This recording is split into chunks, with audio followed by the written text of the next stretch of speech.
from break. Good evening, Honorable Adams, our witness.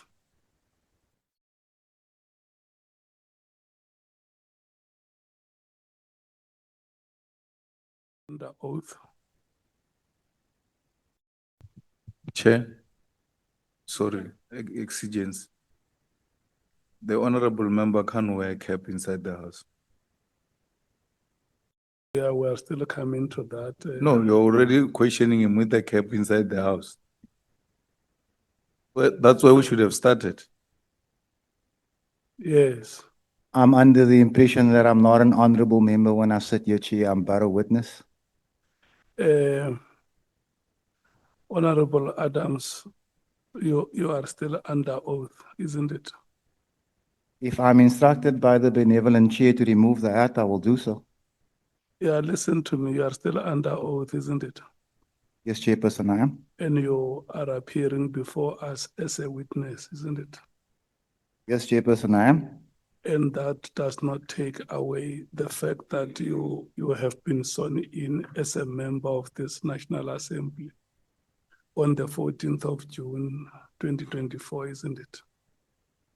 So just to confirm, Chairperson, the reason I did not argue the point raised by Honorable Nombalo was because he's an attorney and I'm not. It was made clear to me that when I sit here on this side of the table, I am not an honorable member of this house. But for the sake of argument and time, Chairperson, I will remove that. That is part of an anti-bullying campaign. Thank you, Chairperson. It's not for the sake of avoiding arguments or for the sake of progress. The people that you brought here, when you introduced them the last time you appeared before us, you said these are the people who are your family relatives, and some of them are members of your party, isn't it? They are all members of this party, Chair. Yes. So you carry that heavy responsibility and obligation to represent them to their satisfaction. I am in no way arguing with the Chairperson. I was just stating the facts that were said in the last meeting. But thank you, Chairperson. The point is taken in good spirit. Thank you. Yeah.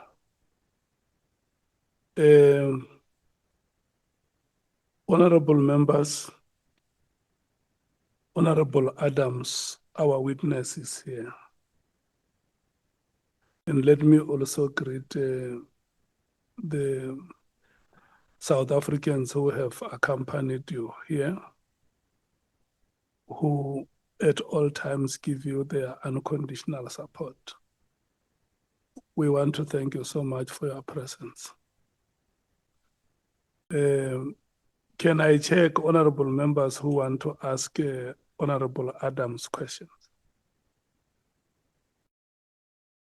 I see Honorable Vessels, Honorable Klopa, Honorable Kolabanat, Honorable Sols, Honorable Matthews, Honorable James, Honorable Ngango, Honorable Nola, Honorable Sanguni, Honorable Skosan.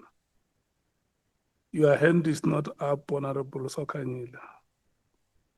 Your hand is not up, Honorable Nombalo.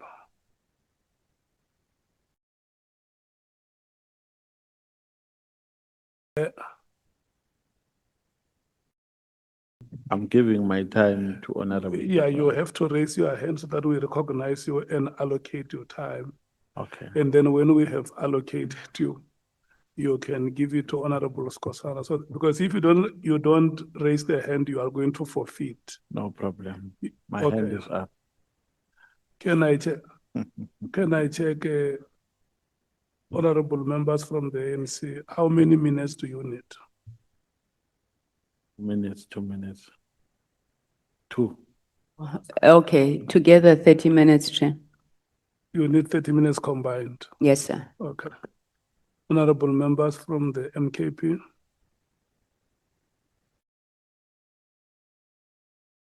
Thirty minutes combined. Okay. Honorable members from the Democratic Alliance. Thank you, Chair. 2020.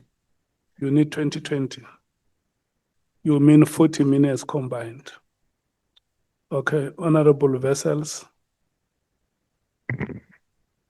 Chair, I think 10 minutes will suffice. 10 minutes will be fine with you. Honorable Nwango, 20. 20. Thank you. Honorable Matthews, 20, Chair, for both. so it's 40 minutes. Mm-mm. Or For EFF. combined. Mhm. Honorable Sols, 30. you need 30 minutes. Yes, sir. Okay. Oh, yeah.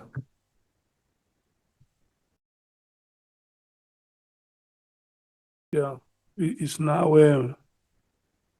3 minutes after 20 hours. So by 9 o'clock, the ANC. Chair, Honorable James, again, yes. forget about me. How much time do you need, my dear? Thank you. 20 minutes, please. 20 minutes. Thank you. Yes, by 9 o'clock, the speakers from the MKP and the ANC should be done. Hello? Honorable Noval. Oh, I'm saying, Chair, within these 30 minutes, Honorable Souls must tell us how much is for preaching, how much is for motivation, and how much is for questions. Yeah, and Chairperson. before, I mean, let me prepare the honorable members to also be ready to say hallelujah, praise the Lord. Yes. You see, when you come to experiences of spiritual things, Yeah, time doesn't matter. it does. No, I agree 100% with you. Honorable Nomvalo must just release. He must That just- is spiritual food, Yes. reinvigorating. In my time. Yes, Yeah? yeah, Yeah. So I hope he's answered now. yeah. Are you starting, Honorable Ngola? You can start. Thank you very much, Chair. It's now 5 minutes past 8. Good evening, Mr. Adams, and welcome back. Look, there is no doubt that what you experienced is something so unprecedented. It's something that we have never heard of. It's actually shocking. That's why you say at first, sorry, at first you didn't even know what to do with the information. And there is no doubt that it's something you're going to remember for the rest of your life. How come you forget the date when it happened? Honorable member, it's a real pity my wife is not here tonight. Because she could tell you I forget my children's birthdays, and there are days I walk around in the house and then they tell me, do you know it's your birthday today? I'm terrible with dates. I'm terrible with small details. I do understand where you're going, but trust me when I tell you in all honesty, I do not remember the date. I'm sure you sometimes even forget your birthday. I actually forget my birthday every year. Okay, now let's take you to paragraph 9 and paragraph 8. In your statement, yes. So you say in paragraph 8 that you decided to hand over the information to SAPS. But to paragraph 9, on paragraph 9, you say you decided not to hand over the evidence. But later in your statement also, you would have handed over the information to someone from the state security agents. It's quite confusing from where I'm seated. To whom was the information handed over?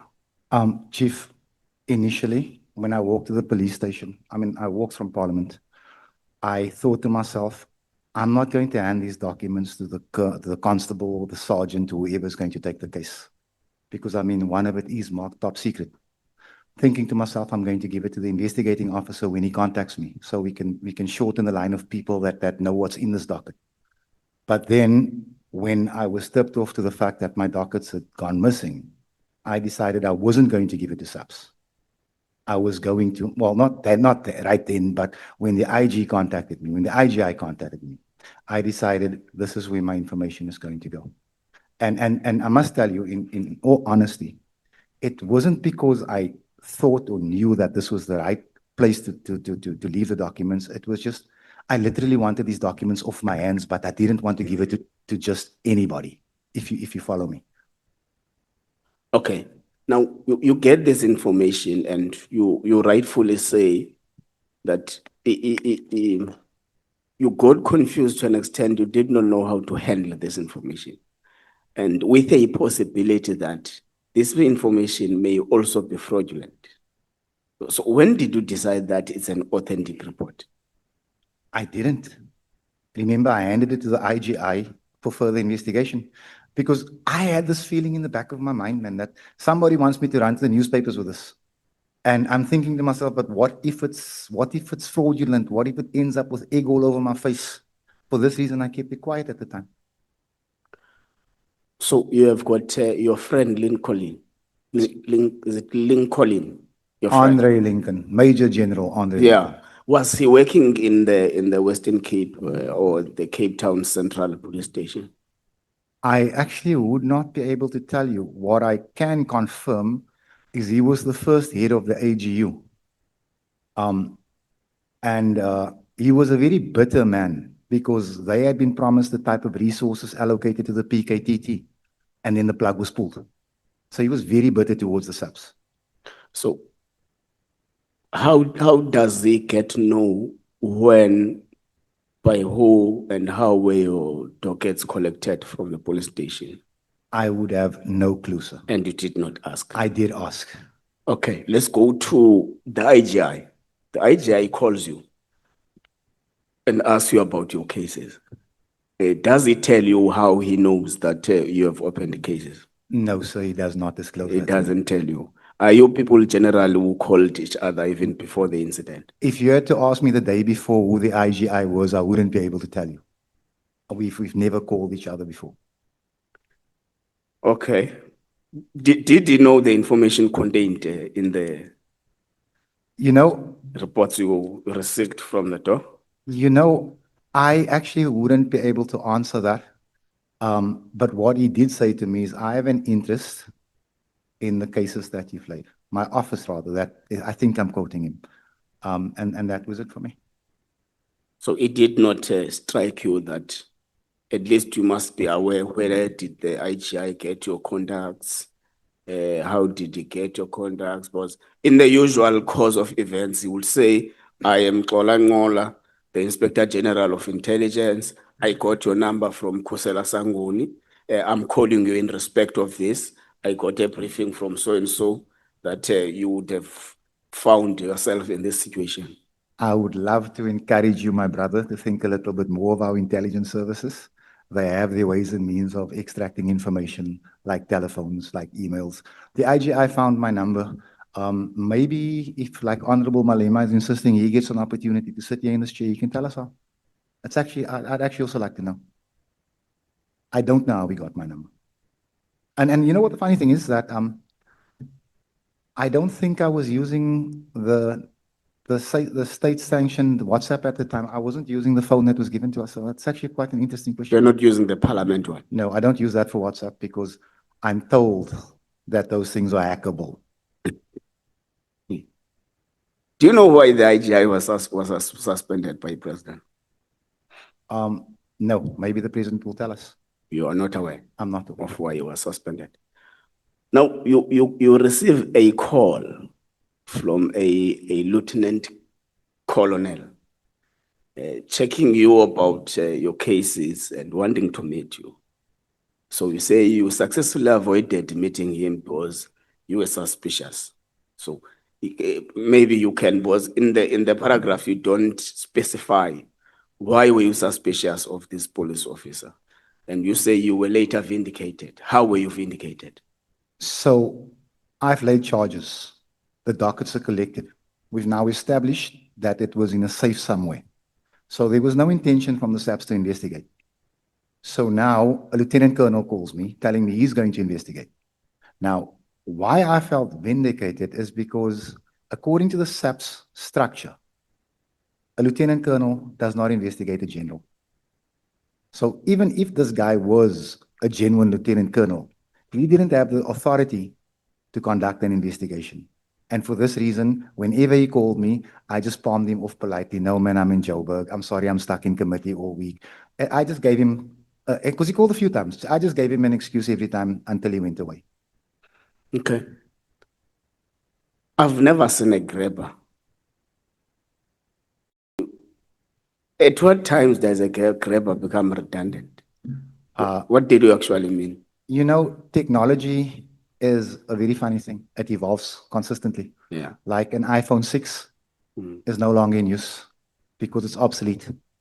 So the grabber that was purchased by crime intelligence, by Dumasani Kumalo, mind you, they bought an obsolete See, the construction worker in me is coming out.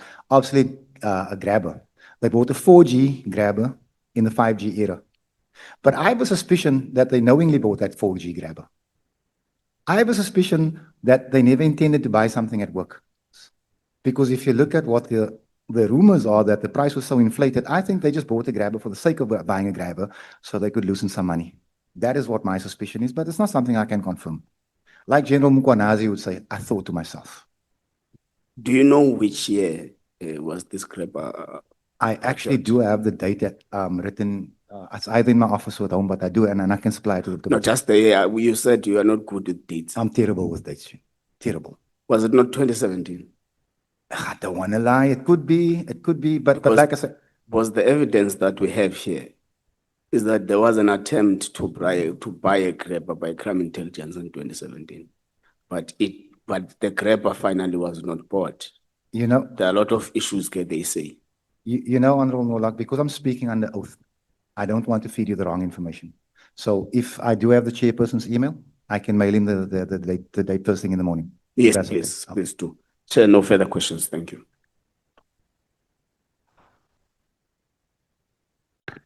Honorable Sangwan. Thank you. Thank you very much, Chairperson. Mr. Adams, tell me, now that you've delivered your testimony, when all is said and done, what do you want us to take out of it? I would like for this committee to just look at the facts. Don't take my word for anything. Look at the facts that I've supplied. Look at the facts that the accusing team have supplied and make a reasonable judgment and make reasonable recommendations. But I would like this committee to understand that at the very top of the South African police services, there's a cabal so corrupt, it threatens all of us. All of us. Honorable Kola Barnard, who I must admit I don't have much of a liking for, but she spent 25 years in this parliament doing her best. For a man to go on national TV and accuse her almost of being part of a cartel and then offering no evidence, that was defamation under oath. Okay, sorry, I'm going to push you because of time. Let's look at these facts that you say we must look at. Now, the accusing team, I learned a new term today. I'm assuming that you and Ms. Mashale are part of the accusing team. No, we are the accused. Oh, are you the accused? Okay. Now that we've clarified that, Ms. Mashale says the information was not classified. You say it was classified. Which is it? I thought parts of it were classified. Patricia wouldn't know any better because I never showed her the information. And I do think that she's trying to protect me somewhat, which you know what I love about her. But if I must tell you, how does that help us? Because you said we must look at the facts. She had exactly the same information that you had. She says it's not classified. You say it's classified. Okay, how do you know it was classified? There was on the one document, it was written top secret. Okay. And now I'm trying to go to the facts now. One of the criminal documents you opened related to the abuse of the Secret Service account by Lieutenant General Kumalo, who you accuse of channeling funds of the PKTT. How much did he channel or siphon, or whatever the word is, and how did he do this? You know, Honorable Member, if you look at the 2021 uprising in KZN, when General Mkwanazi and then Minister of Ele. Defense, I forget her name now. Nosiviwe Ngakula. There we go. They were having a hell of a spat, and it was ugly and it was public. And General Mkwanazi accuses her of staying at a five-star hotel. Honorable Abrams, my question is. No, you I'm getting to accuse it. General Kumalo of siphoning funds. I'm getting to it. Mhm. Then the general accuses the whole minister of staying at a five-star hotel, as if it's illegal. But the PKTT is staying at five-star hotels.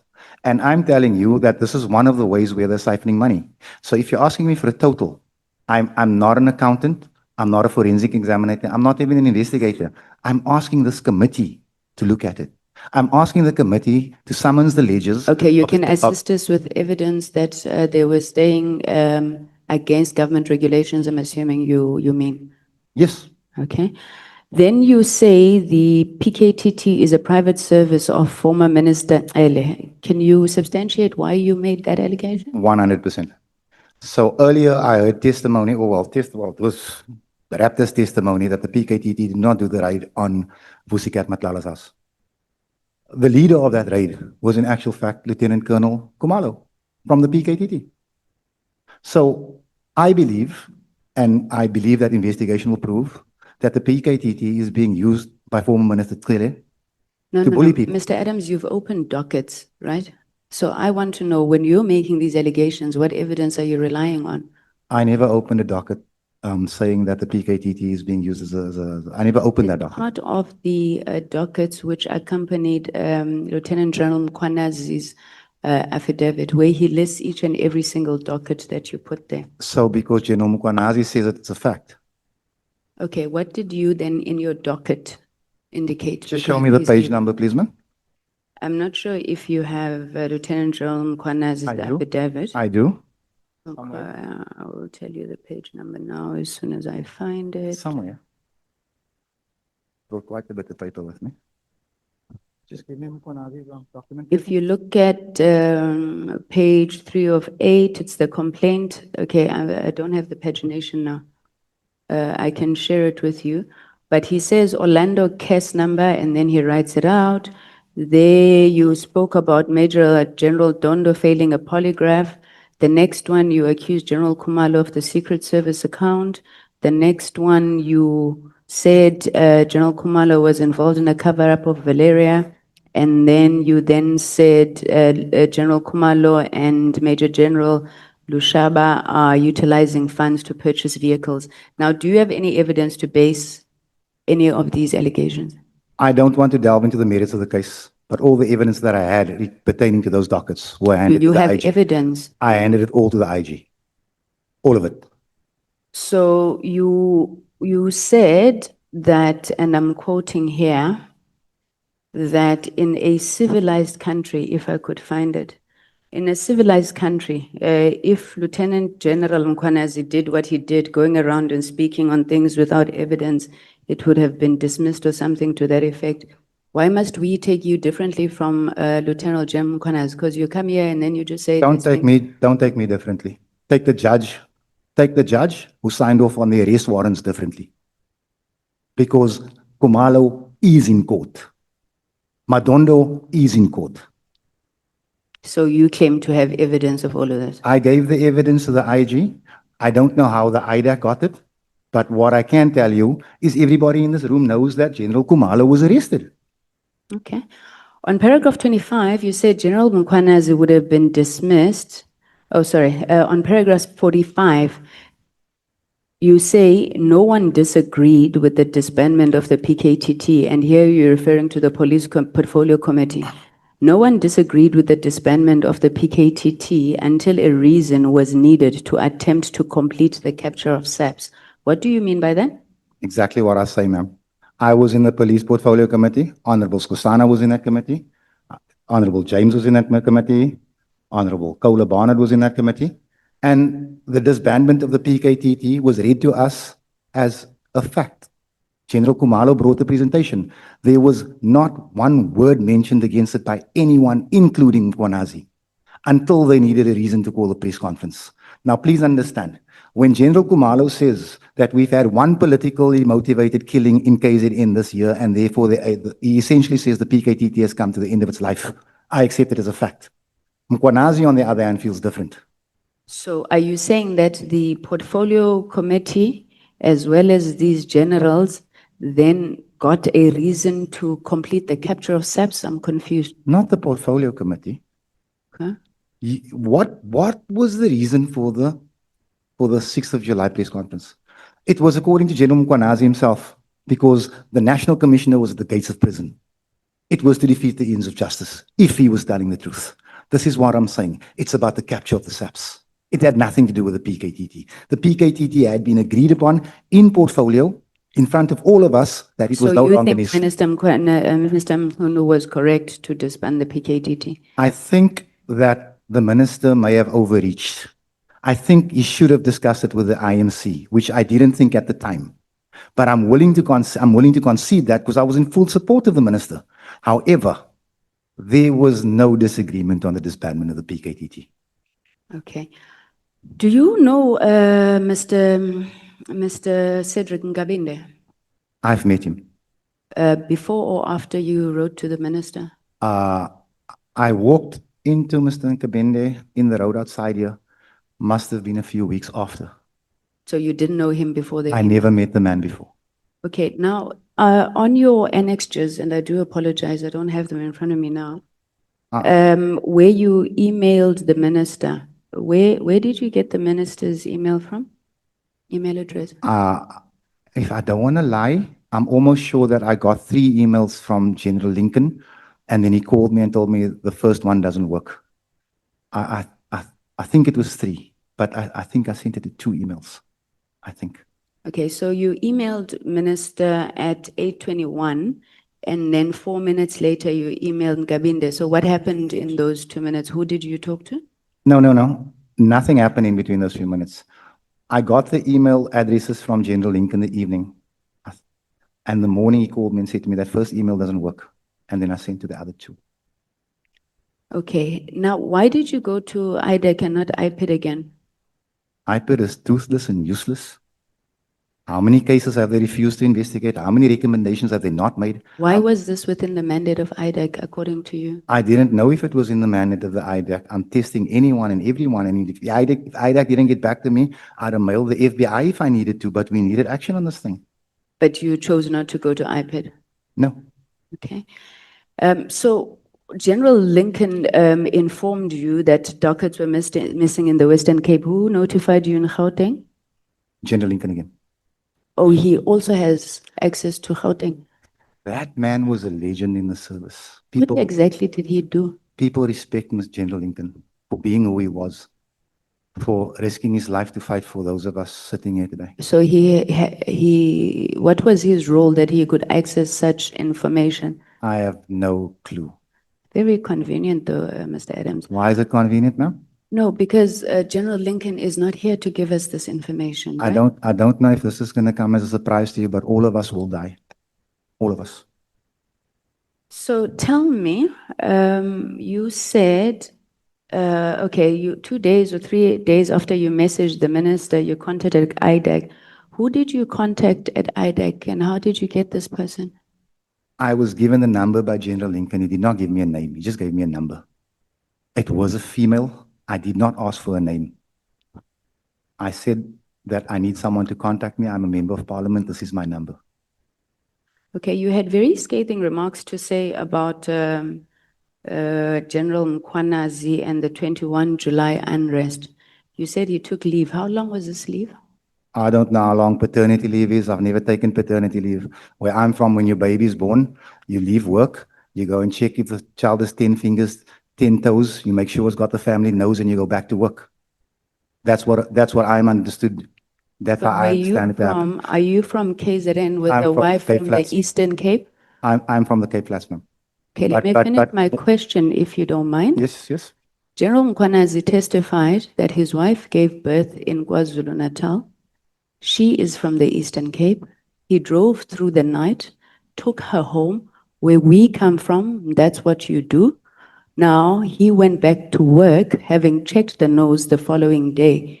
Now, that's why I'm asking you, when you come here and you say he took leave, what do you have that is contrary to what General Mkhwanazi said? I'm not, you're gonna have to argue with Minister Nkula, because she's the one that says that they It's were very adoptable. convenient that when you ask direct questions, somebody else is responsible for what you're saying, If not I you. was the defense minister at the time, I'd give you a direct answer. I wasn't. She's the one that was struggling to get a hold of Mkhwanazi. And also, if he drove through the night, that was one night. The case in unrest went on for weeks. And he Weeks. testified that he was there. He wasn't gone for weeks. Ma'am, Okay, can you direct us, and hopefully this might be my last question. Which policy says that crime intelligence buildings can only be used by crime intelligence officials? just a second. I actually do have the documentation here with me. But there is a policy on the purchase of buildings and the use of them. I've got a lot of documents here, but I did actually bring it with me. Just give me 1 minute. No problem.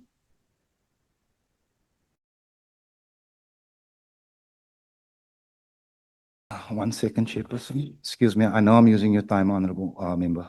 It's all right. We've waited long enough to have you sitting there, Honorable A. That was all the fault of management. I never ducked this committee once, only because I don't have to. Chairperson, here's quite a lengthy document explaining all of what the honorable members asked. May I give it to you so you can just hand it over to the rest of the committee? It's quite a lengthy document. If I start reading now, I'm going to use all of your time. Thank you. Okay, and then my last question to you, you said that Thanks, Chief. on paragraph 25.1, under oath, General Mkhwanazi claimed he would arrest Minister Bheki Cele if he committed crime. Minutes later, he accused Mr. Cele of trying to draw him into his own wrongdoing, in spite of admitting to this house, blah, blah, blah. No docket against Mr. Cele, what. So basically here, the accusation is that General Mkhwanazi is favoring Bheki Cele or protecting him, shielding him. What is this wrongdoing that you think that General Mkhwanazi should have arrested Bheki Cele for? I wish General Mkhwanazi had told us, because he said it. He tried to draw me into his wrongdoing, and that's when I distanced myself from him, and that is a quote. But is trying to draw somebody into wrongdoing, does it necessarily mean it's a criminal offense? I don't know of any wrongdoing that is not criminal unless you're under 18.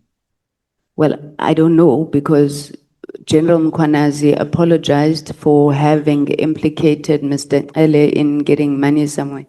Now you are expecting a document to be opened and you put this in your statement.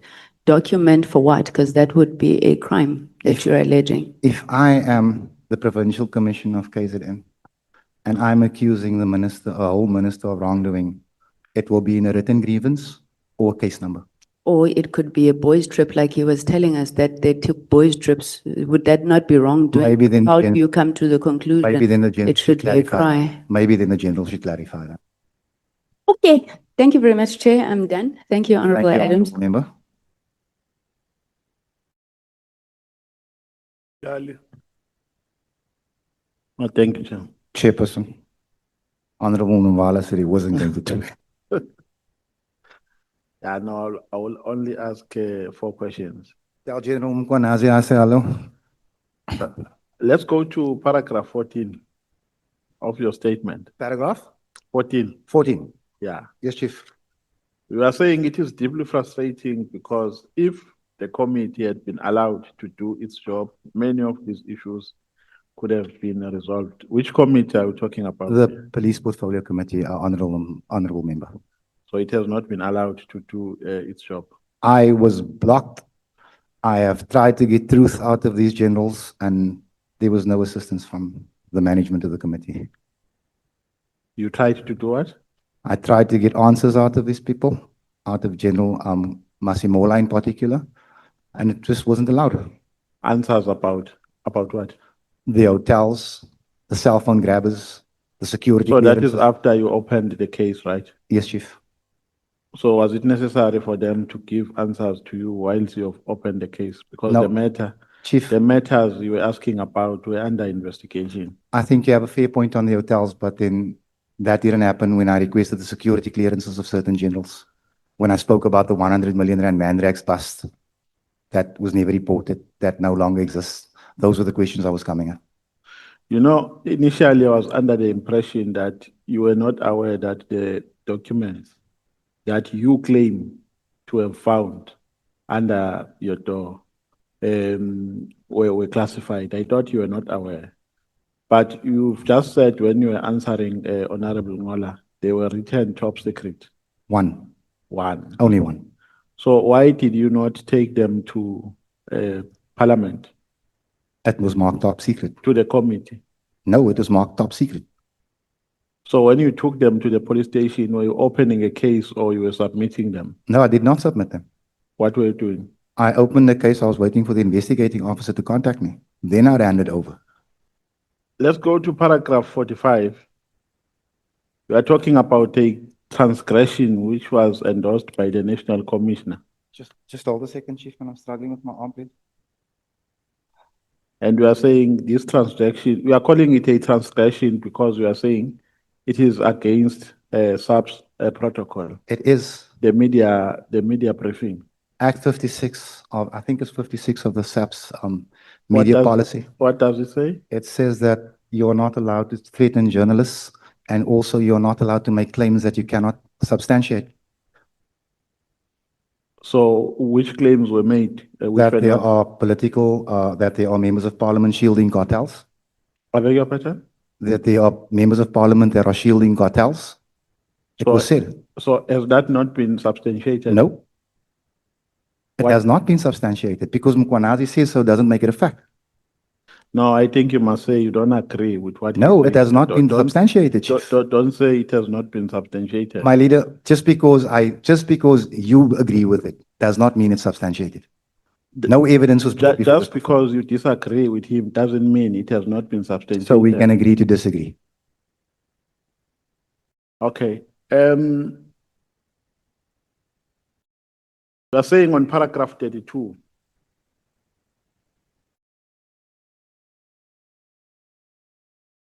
Matlala was the cash funeral of either General Masemula or Peggy Cele, or both. What evidence do you have to prove this?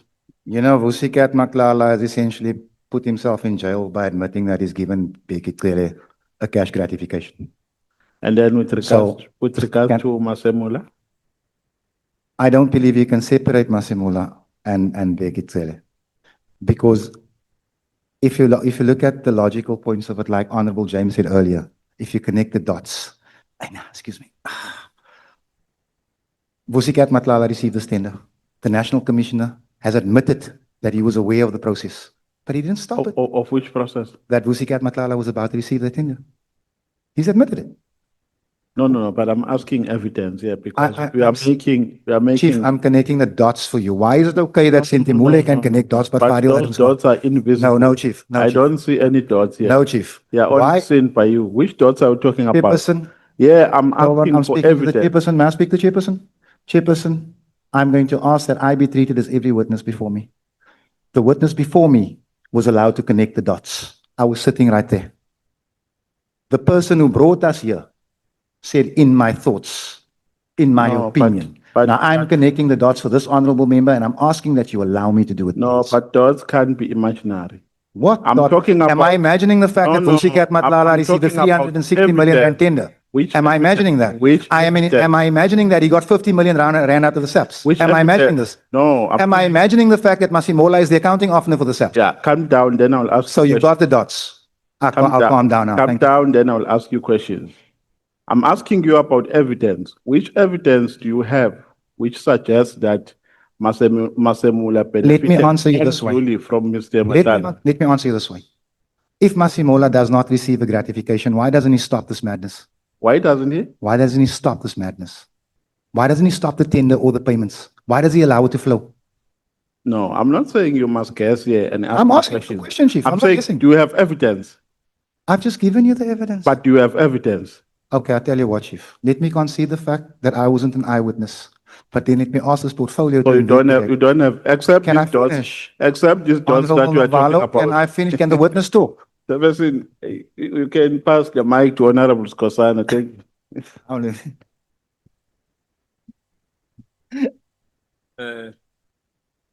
Thank you, Chair.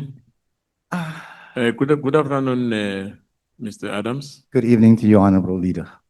Madam, you testified that you found an envelope containing documents alleged exposing criminal activity within crime intelligence that has been slipped under your office I'm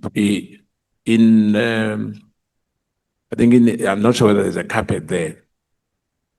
But I guess that we can get it for footage who has put those envelopes there, because in our offices, there's CCTV cameras there. Am I right? There's a camera in the passage there. And I would have thought that state security would have looked at that already. Yeah, the chair, I think that's the first thing we should do. That we must, exactly get who put that envelope under the office of Mr. Adams. I think the secretary will have that for us. Can you tell the committee who authored those documents and how they were anticipated or verified, and why you accepted them as credible evidence before you open a criminal case?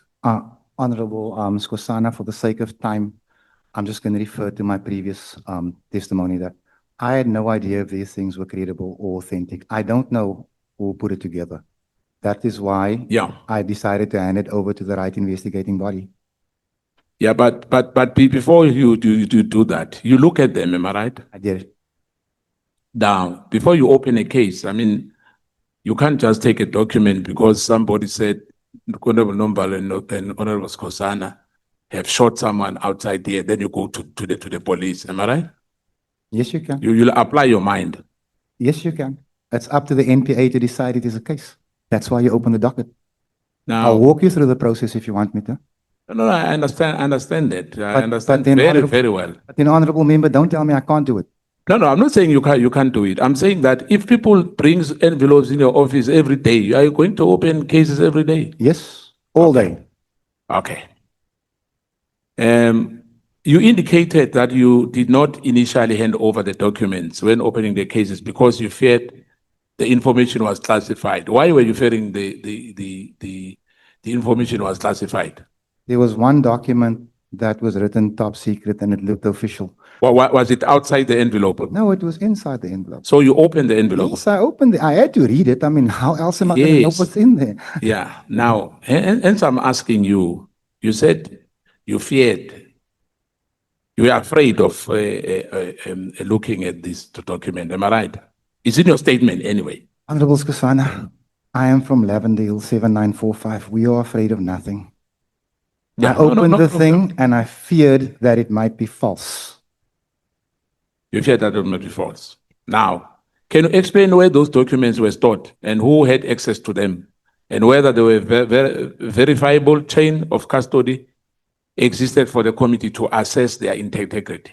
Talking about the committee now. I'm sorry, my brother. I can't explain because I have no idea where they came from. I don't know. There's a part of me that says I can't be the only member of this house that received those documents. Because we're a two-seat party. And I'm sure that somebody slipped that documents to many, many people. I'm just sure nobody else. Can I finish, please? Yeah, because you asked me a question. Can I finish, please? Yeah, please. You responded already. I'm just telling you that I think I was the only one foolish enough to see this thing through. Now, you rely on the advice from the late General Lincoln regarding the handling of these allegations. Am I right? If I did not take the advice of Honorable Lincoln, I would probably be in jail for sharing classified information. When was that? On which month did you spoke to General Lincoln? It was in the same week that I think it was a day or two after. No, when? Which month is it? I think it was in October. It is somewhere. If you want me to search, I can, but I don't want to use your time. October when? Just give me 1 second, please, Chief. I do not want to perjure myself. Just please. My year and dates, we are not the best of friends. Can you just find me the first page, please, man? Please. I'll give you the date if you want to keep going, Honorable Skosana. I'll wait for you. Okay. Because that's where the matter is now. The first page. Sorry, man.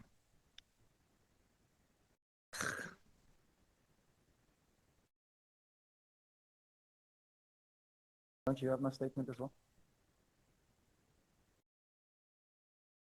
Oh, yeah, I got it. Sorry.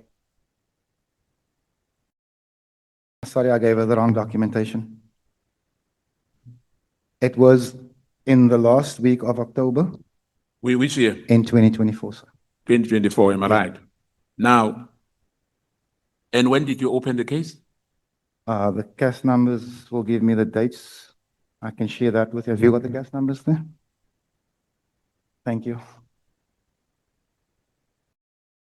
I'm looking for the case numbers. I've got it here. I didn't expect. Okay, why you are busy? It's fine because of time.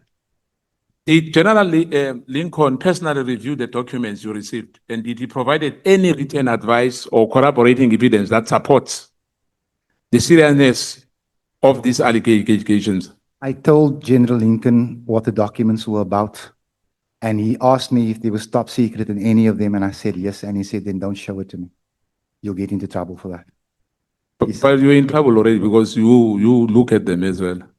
I'm in trouble for receiving it. No, I'm saying, you say, no, receiving is something else. You look at those documents, am I right? I opened the envelope, yeah. It's what So we you do. look at them. So if you get an envelope in your No, office, you're not opening it. No, I'm asking. No, I'm I'm saying asking. he said to you. No, But you can't ask me. Remember, Chief, I'm the one who's if asking I'm, you. I'm expecting you to be reasonable, but you're not. I'm saying very to you, reasonable I'm to saying to you, if you find an envelope on your desk, you're not opening it. So you're not doing your job. No. I'm saying to you, you say General Lincoln said you should not look at those. He said to me, don't show me the documents. Right. Now, you testify that after being warned, the first docket might be suppressed. You open a similar case at Orlando and Laklachte police station. Why were you opening cases in two different police stations? Because In fact, it's three. It's not even three. two. So, Yes.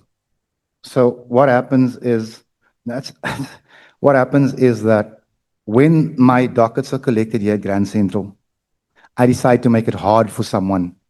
Whoever. Someone. Well, right now it looks like Lieutenant General Peter Jacobs. Yeah, but do you have evidence that is Peter J. Jacobs? The evidence I'm relying on is General Sentamule, who spoke before me. No.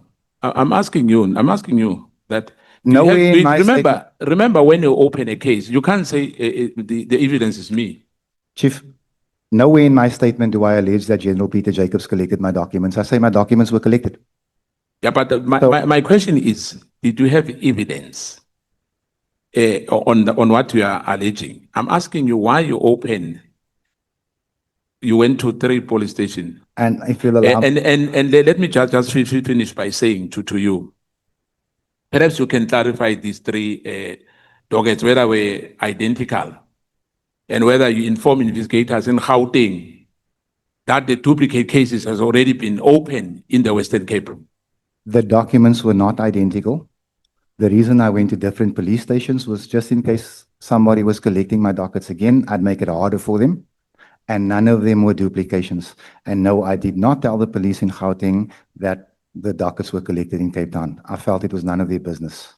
Now, you suggest that SAPS official attempted to suppress the dockets by diverting them to provincial office.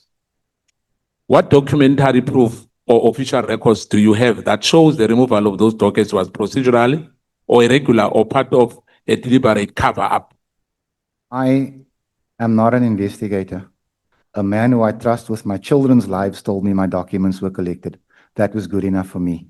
What has since transpired, especially on the sworn statement of General Sentimule, was that my documents were in fact, actual fact collected, and that it was found to be with Lieutenant General Peter Jacobs.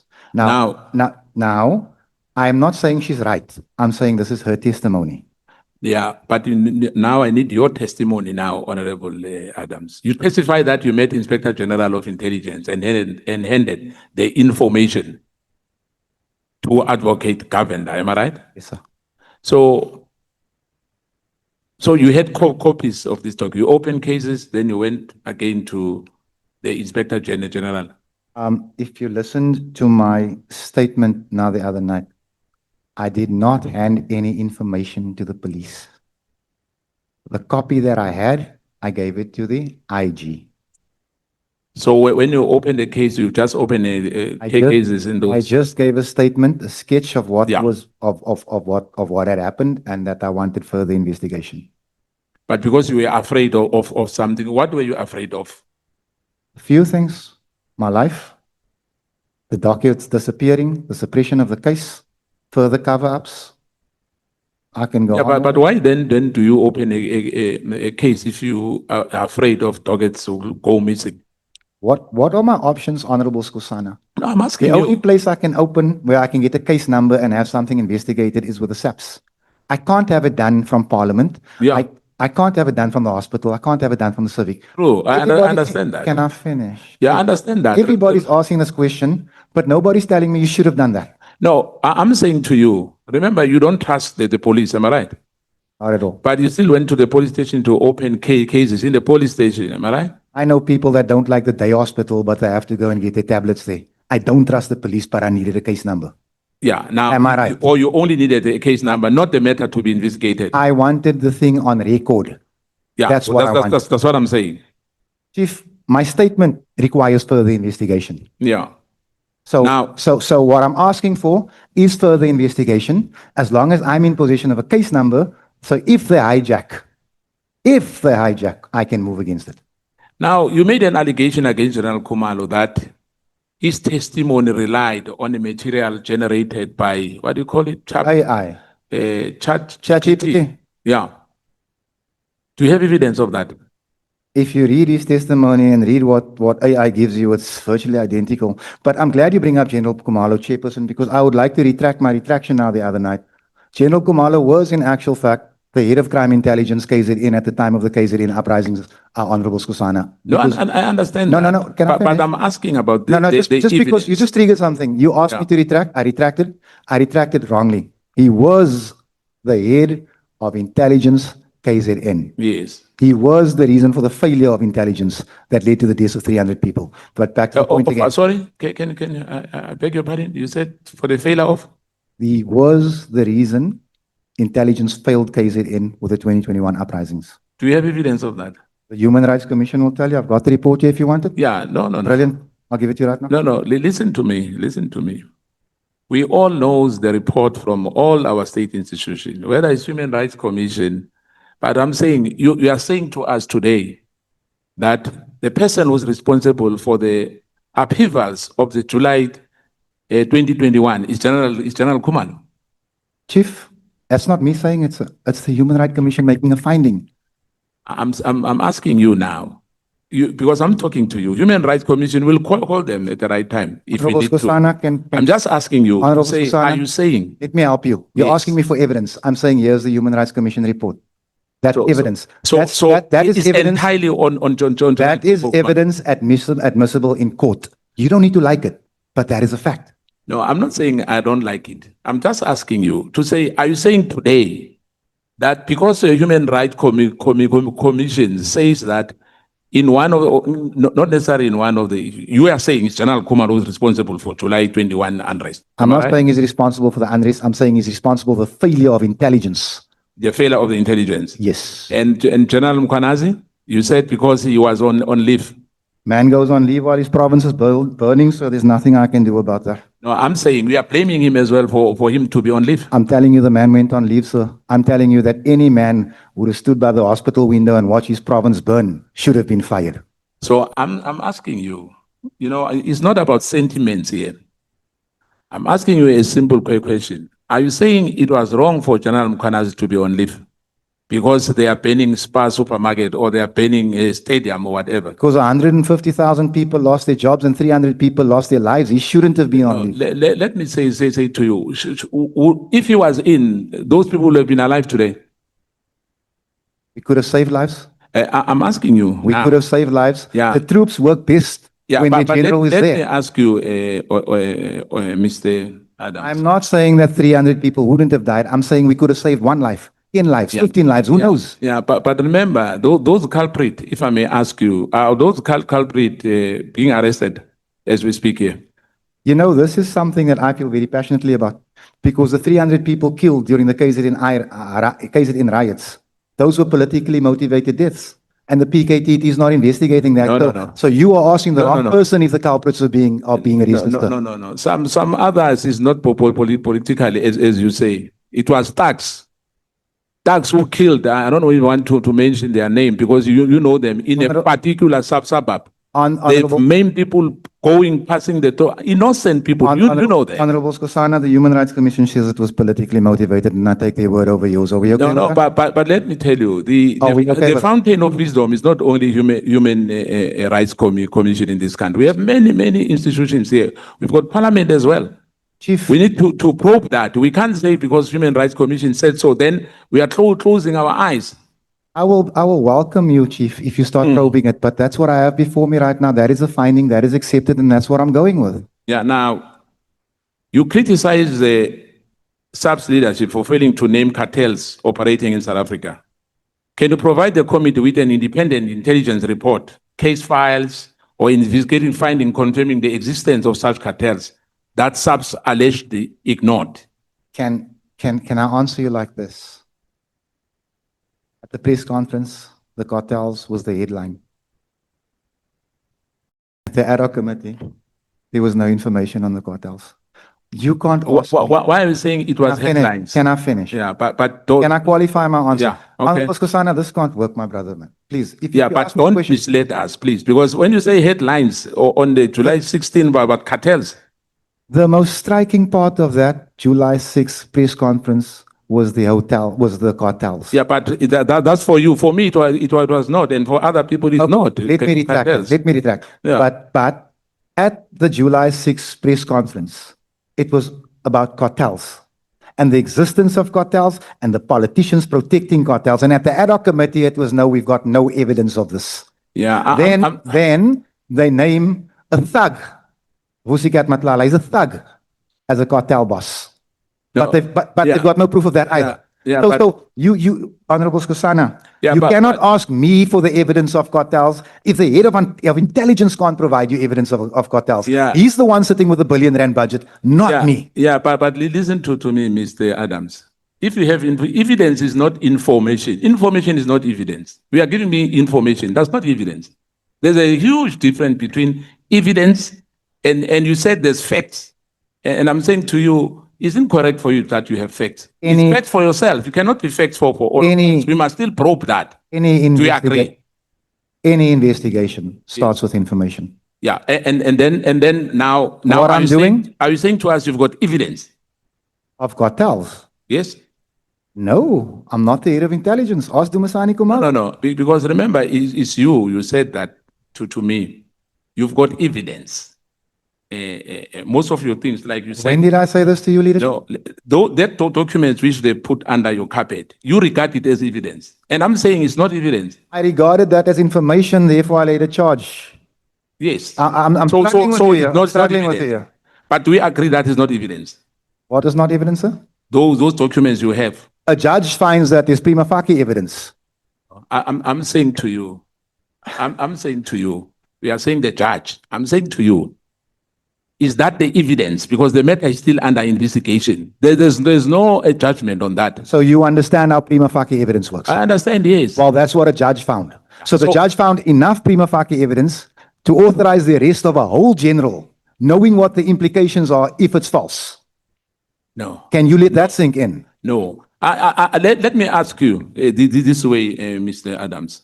Are you blaming General Mkwanazi to tell the country what is happening in this country? Let's start there. Am I blaming General Mkwanazi? Yes, for what he has done on the 6th of July. General Mkwanazi played the last card available to him. He called the press conference man, and he told lies. And all No. this- And you asked me a But- question, no, let me answer. no. And all this was done to save his bra, No. Masimola, from arrest. no. He's admitted to that. Who admitted to that? General Mkwanazi said that. He said he was saving the national commissioner. That's what I just said. Where? Chairperson, help me. No, I'm asking you where. Chairperson, help me. Ek is in pyn. Hier kry ek nog 'n kop. No, Help me. Mr. Adams, let's not go gossip here. Because those things are maybe on the street there, not in our committee where I sit. Honorable Skosana, General Mkwanazi says that he tried to save the National Commission. No.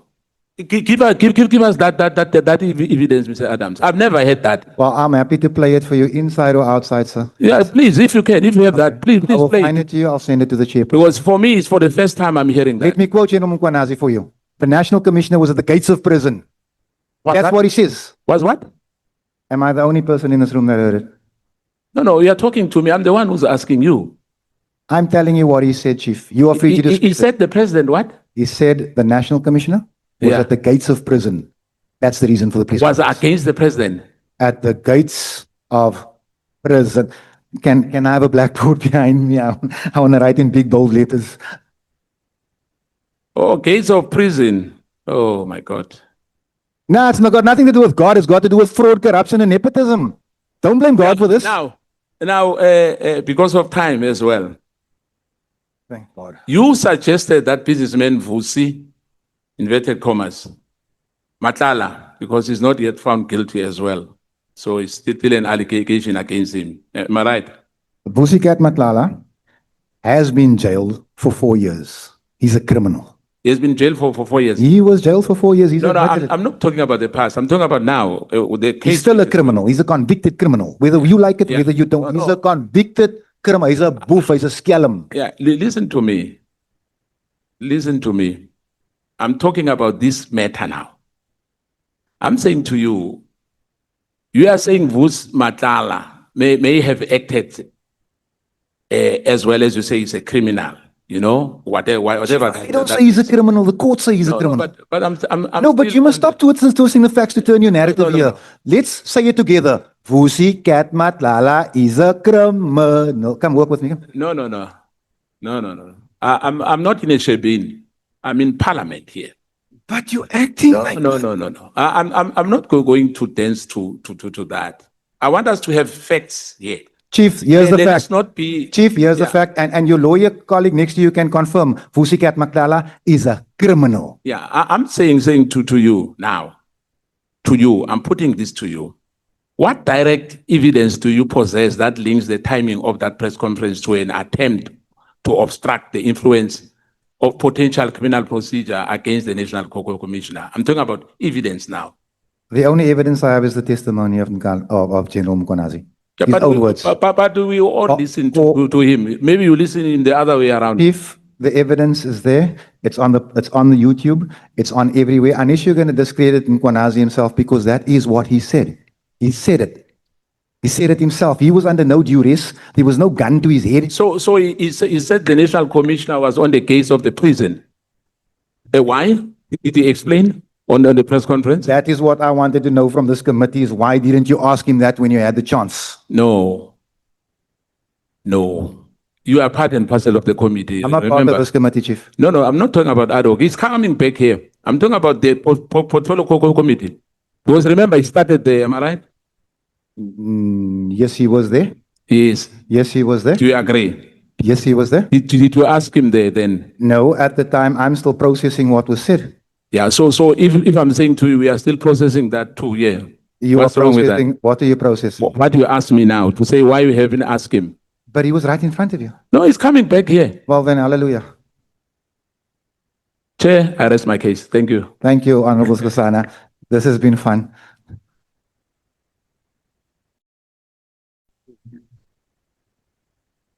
I'm going to, Chairperson. Can you please retract that? It's funny, Chair, because we are not here for It's been fun. funny. I said it's been fun. I enjoyed it as fun. Chairperson, can I just request just a 10-second recess? I just need to grab a tablet behind me, please. 10 seconds. 10 seconds. I just need to grab a tablet behind me. 10 seconds. Thank you.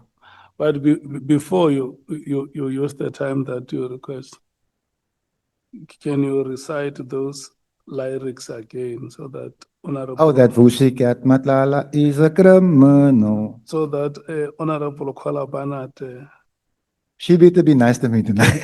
can also tune in.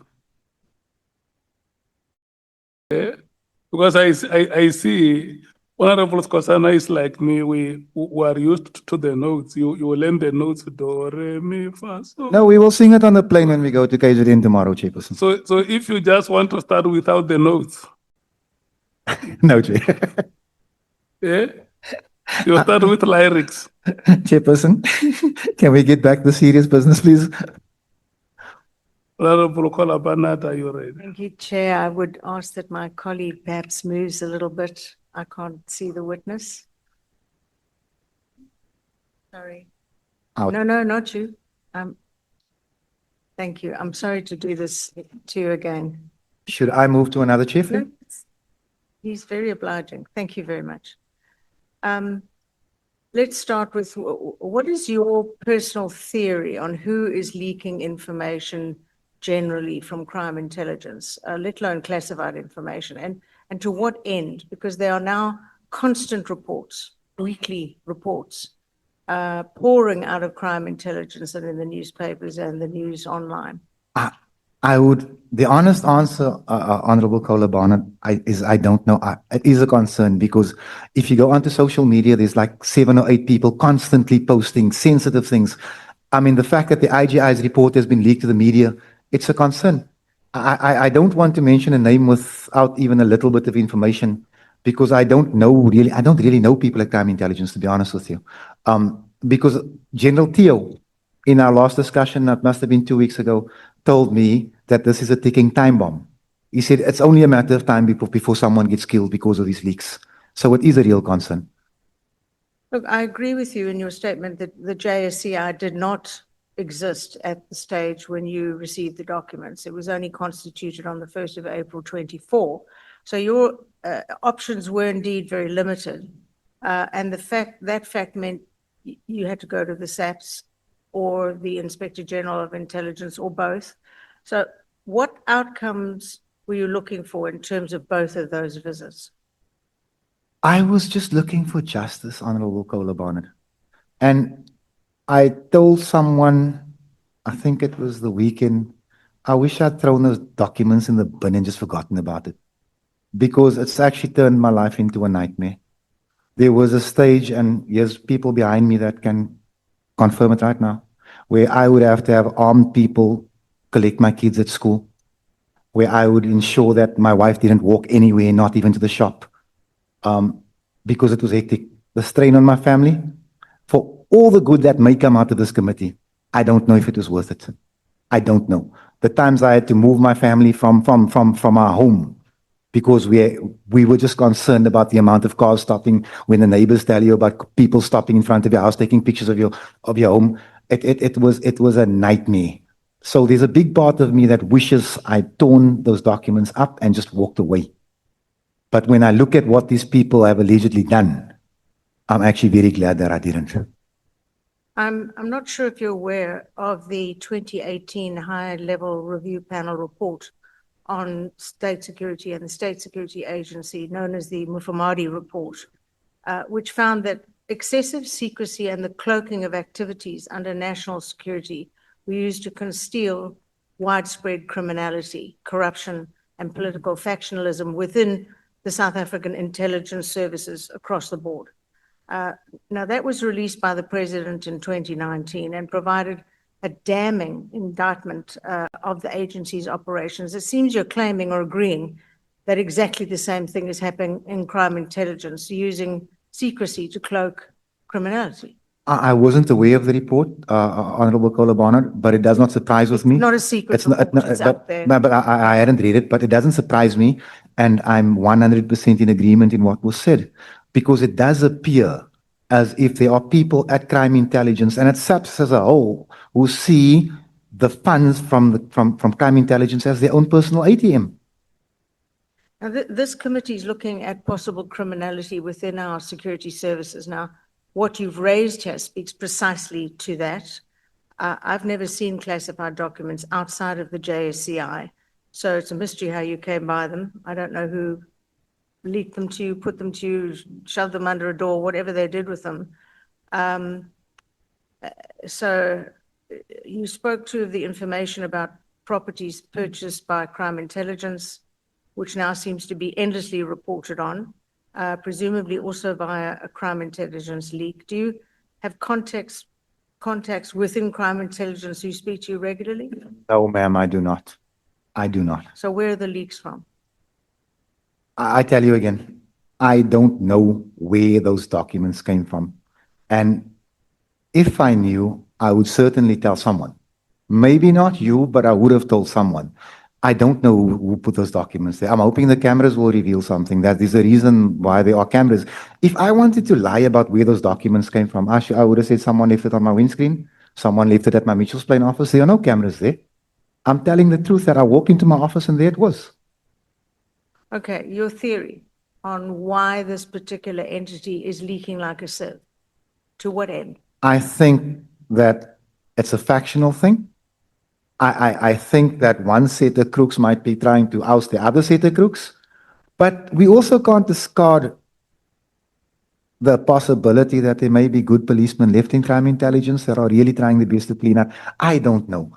I can't give you a definitive answer, but it wouldn't surprise me if one band of crooks wanted to get their hands on the till.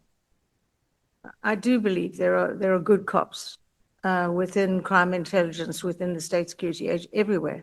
And I think, and I've seen what's happened elsewhere, when the good cops become overwhelmed, they've now reported things, they're ignored, it's shoved under carpets, something breaks eventually, and this information starts pouring out. My personal theory is that's what's happening now, but we'll have to wait and see. Now, do you believe that the late General Lincoln, had he lived, would have been tracked down and charged for speaking about this matter with you, for advising you to do what you did? After all, we see whistleblowers today hounded, killed. Have you felt physically threatened personally? I've had the feeling that I was being followed many, many times. My children have told me that there's a white car driving around every second corner they walk. We've had that.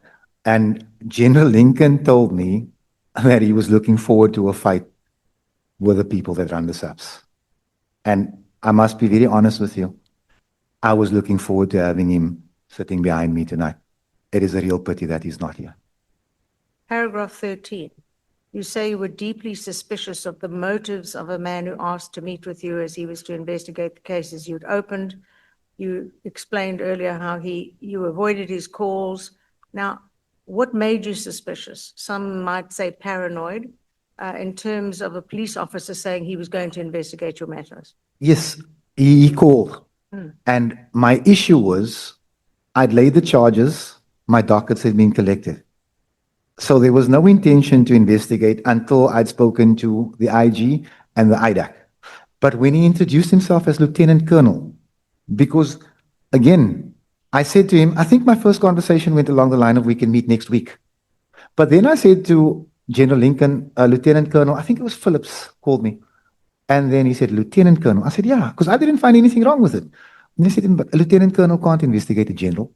And I said, what does this mean? Break it down to me. I'm stupid. I'm slow. Then he said to me, Fadiel, this is going to be covered up. It's at this point I decided I'm not meeting you, Lieutenant Colonel. Paragraph 15, you claim that Lieutenant General Khumalo purchased a redundant cell phone grabber. Where did that information come from? Is it a reference to the notorious 45 million rand spent on the grabber pre-Nasrec?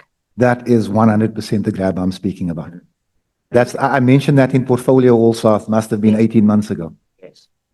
What prompted you to begin asking about the lack of security clearance on the part of various top police officers? I've put out statement after statement over the years, many years, about exactly that, and the way top police officers, they dodge it, they duck, they dive, they won't go. But what prompted you to query this at exactly this time? I am convinced that the carnage on the Cape Flats is happening because we have unqualified people in the wrong positions. If General Patekile does not have a security clearance, he shouldn't be operating as the provincial chairperson, provincial commissioner.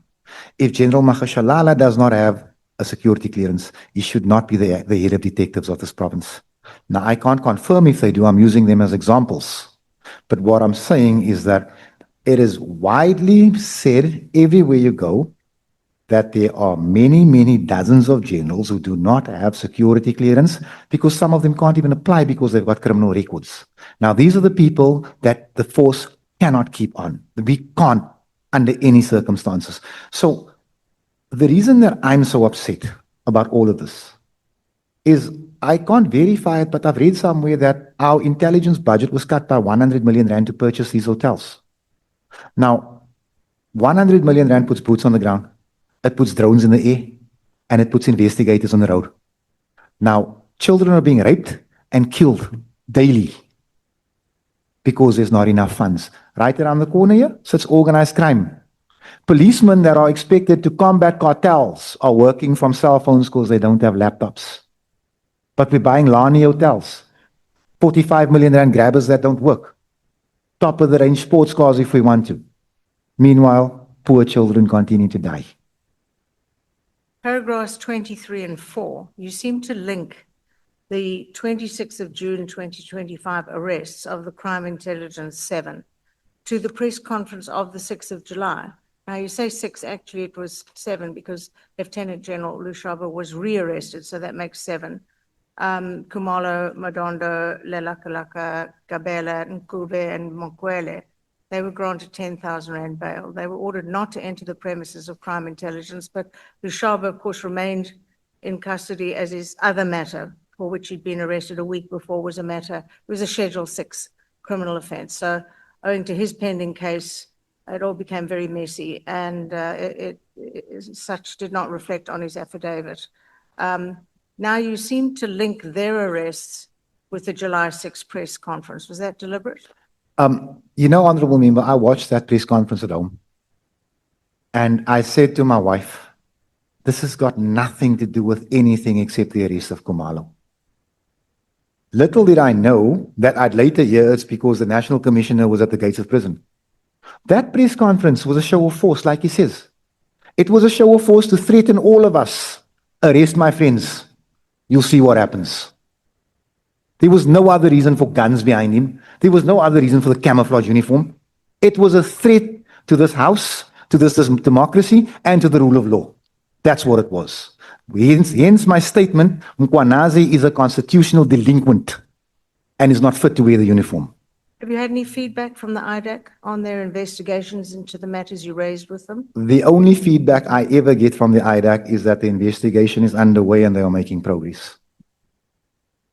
Final question. We read earlier today with an earlier witness about the internal SAPS report that cleared Lieutenant General Kumalo of the charges, your charges, as there was no evidence supplied. Now, how do you view that the SAPS believe that unless a civilian provides concrete evidence, the charges must then be dismissed? It does seem to me, in my many years on the Police Portfolio Committee, that so often a criminal charge against an officer who's in court being charged criminally, you see the same person being cleared internally. But what do you expect when the head of SAPS legal is Becky Taylor's former legal counsel? What do you expect? And I'm asking this committee to look into the appointment of that man. And also look at his standing with the LPC, because he calls himself advocate. But when we check with the LPC, we don't find a record of him there. Please, he was appointed as Chele was leaving office. And we are reliably told that there was no interview process, no advertisement. So please, look at the man who finds Kumalo not guilty without seeing the evidence. Thank you. Thank you very much. Thank you, Chair. I'm coming to kill Buddha. Honorable Thopa. Thank you, Chair, and good evening, Honorable Adams, and to your family that's here with you. I hope you're doing okay there with your shoulder. Thank you, Honorable Klopper. See, guys, I told you he was nice. Honorable Adams, during your testimony, you did make a statement, and I wrote it down when you were speaking to Advocate Makhatse. You said you're a self-proclaimed conspiracy theorist. Could you just explain why you said that? Because we're dealing with lots of contradictory information. We're dealing with a lot of testimonies back and forth. Why would you use that statement? When I say I'm a conspiracy theorist, it's based on the simple fact that I generally believe that where there's smoke, there's fire.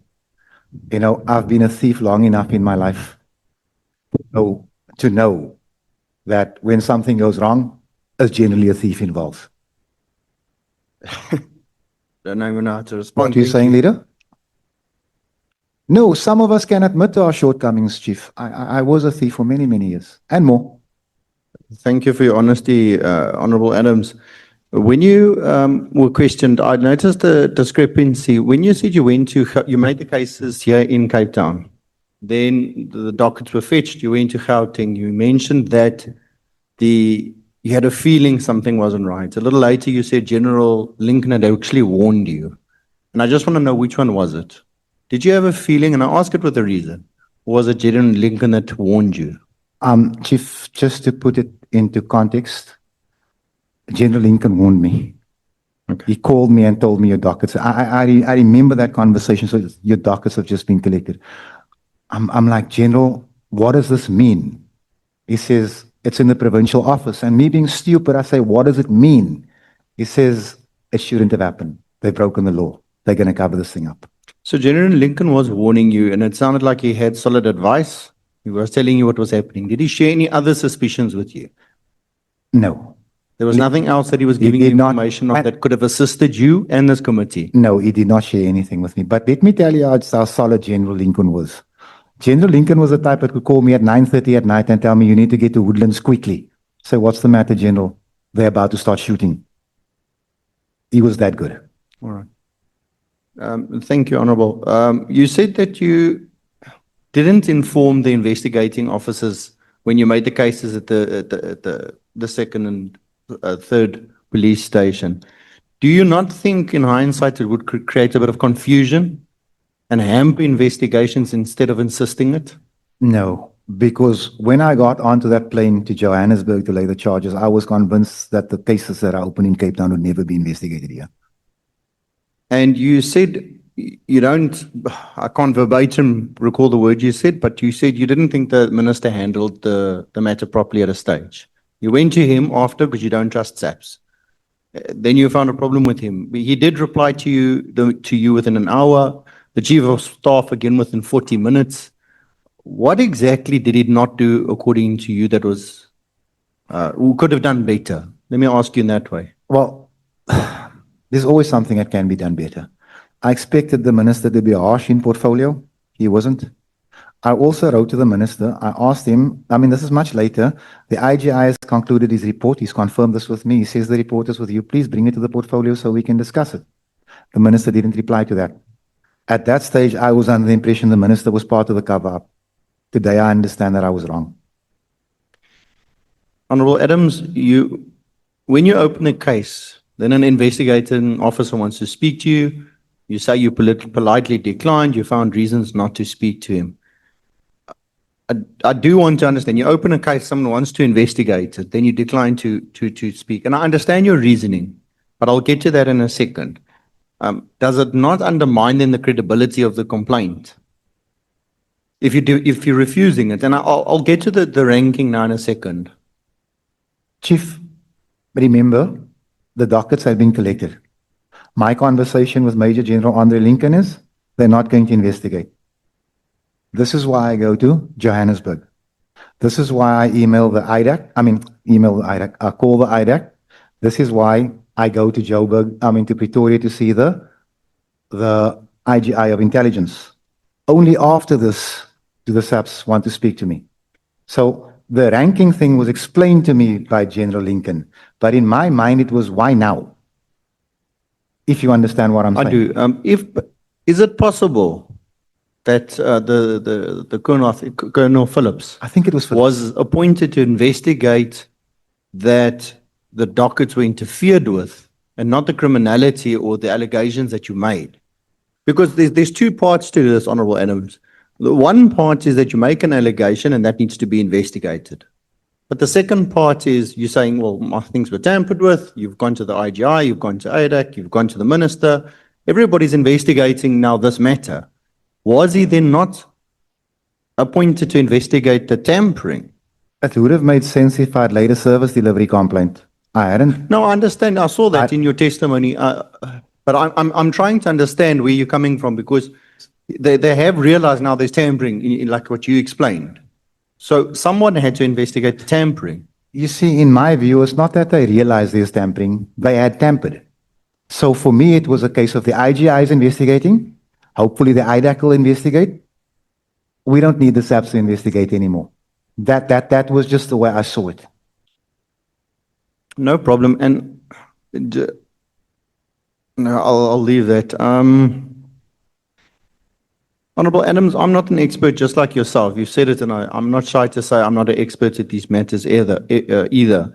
But the question I also wanted to ask, when you spoke about the files being fetched in Cape Town, and I want to understand, is that not also possible procedure, considering the high profile nature? I mean, these are classified documents. We know people got arrested.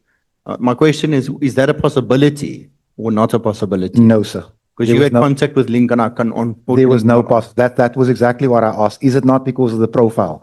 And then General Lincoln said to me that the SAPS and the SANDF are the two most structured entities in the country. And if you don't follow the protocols and the procedures, your head will fly. There was absolutely no chance of that happening. None. Honorable Adams, you also make a very bold claim about SAPS having stolen the mandrakes. And you went on to say that in your testimony, while you were verbalizing it, you said that, well, if the National Commissioner didn't know, he knows now. Do you have any evidence of the SAPS actually having stolen that? And Honorable Adams, I'll ask this, I think, with the same passion that you have, and I really hope you do have evidence. You know, because I feel strongly about my kids, the same as what you do, and we wouldn't want our kids getting hold of drugs. You know, Honorable Klop, I asked the question in portfolio. I gave them the case number. I said, here you go. Here's 100 million rands worth of mandrakes that has disappeared. I mean, that has been confiscated. Why is it not in the media? I was given a response, and it's in the minutes which I've submitted, that it's undergoing further investigation. When we checked a few weeks ago, months ago, on the status of that case no longer mentions mandrakes. It talks about firearms. So the question we have is, what happened to the mandrakes? And therefore we say it's stolen. I know it's a bold claim, but let the National Commissioner come and make a different one, because 100 million rands worth of mandrakes, that's almost exclusively sold here on the Cape Flats. And that is why it's personal to me. No, 100%. And I think those are the questions that needs to be, that's why I'm asking them, because there is an opportunity to still question. And I want to ventilate these issues because it doesn't help if you don't come forth with it now, it will be lost. You made another claim about the PKTT and you said, you bet your seat in Parliament. I think I heard you correctly. You did. And you said that, other people are staying there. It's a money laundering thing. I want to understand, do you have any evidence of this as well? Again, I'm asking, and I hope you have evidence of people staying there, because it's not that it's trying to prove you wrong, but it's about having when we have to compile a report, that there's actually evidence that we can use to substantiate why we want something followed. You know, Honorable Klopper, when any SAPS team, task force, unit travels, you know where they stay? They stay at the City Lodge. 1,000 rand a night, 1,100 rand a night. The PKTT is being housed for 10,000 rand a night. So I'm saying to you with confidence that if I am wrong, I'll happily vacate council, our parliament. But I'm asking this committee, because those hotels were bought with the proceeds of the police portfolio's money, I'm asking the committee to subpoena the ledgers and the books so we can see who's being invoiced for what. Because I'm telling you with confidence, and I dare General Khumalo or General Masimola to go and lay a charge against me in the morning for what I'm about to say. That hotel is part of a big money laundering scheme. You stated in your evidence after meeting IDAC, you considered that the case was finalized in paragraph 11. Is that correct? I considered the issue finalized in that I've done my job. Correct. I've given the information to the IGI. I've described to the IDAC what's happened. I'm out of this now. That's what I'm thinking. The investigation must flow. And if the documentation I handed is fraudulent, nothing will come from it. And hopefully someone does their job if the information is verified. You then, I think the next paragraph, you spoke about you went to the IG. You gave all the information over to Advocate Governor. And in this paragraph, I would think, you think, well, now it's final. Yes, essentially. Did you do anything after this you've gone to IDAC, you've done that. Did you consult with the police portfolio? Did you consult with the minister? Did you consult with anybody after this? I decided after bringing things up at the police portfolio that it was hopeless, in my view. And I say it again, it's a self-criticism. I sit on that portfolio as well. I did not speak to the minister further. I do not have the minister's number. I don't have conversation. The only minister I actually speak to is Gayton McKenzie. And that's more of a, it's a whole colored thing. It's a different type of vibe. I want to ask this question. You say you considered it finalized, but you've also at the same time in this committee spoken about a very strong conviction of you, accountability, transparency. You wanted to see prosecutions. Did you consider it finalized personally, or, well, whatever happens, happens kind of finalized? No, I considered it finalized personally. As in, I've done what I can do. There's no more I can do after this. I was just too happy that someone was saying that they'll investigate. I understand. Honorable Adams, it was alluded to previously, and I want to bring it up again because it bothers me to a point. You can't help if someone slips something under your door, as much as you can't help if someone leaves something on your windscreen. I understand that. And your name has, according to you, also been dragged through the mud. Your family's in danger, and all of these type of things. And I know it's not your job to investigate either. But in order for your own name, why didn't you try and get camera footage already? I mean, I'm just looking at it from a logical standpoint. If I was in the firing line, I would have definitely tried to at least get camera footage, find out who's scanning. And you said it when you were verbalizing again, 6:15 every morning you're in the office. So, you have a timeline, you have a whole schedule. Honorable Klopper, I was under the impression that state security would have done that already. Therefore, I didn't bother.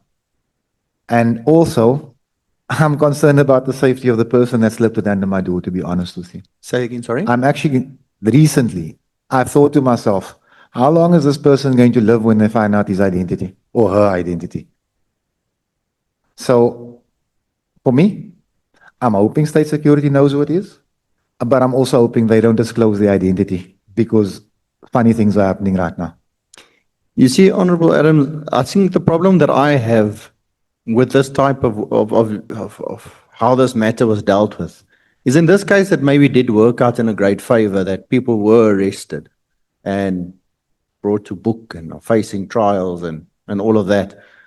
But we also have heard in many of the testimonies here with just banning PKTT, exposing people, suddenly withdrawing them, it put them at risk. And I think that's the reason I'm concerned about the way the crime intelligence or the information is leaking. Because today it works out, and tomorrow someone's dead for the same thing. And I think that's what concerns this committee, because our terms of reference isn't to decide whether you're guilty or innocent or prosecute you. We're not prosecutors. I don't pretend to be one. But it's to understand how do we strengthen our institutions.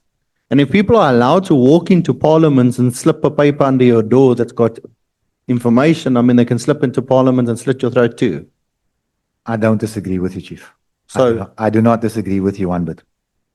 Honorable Adams, I'll rest there. I have actually quite a lot of more questions, but okay, I just want to ask this quickly. Three short questions.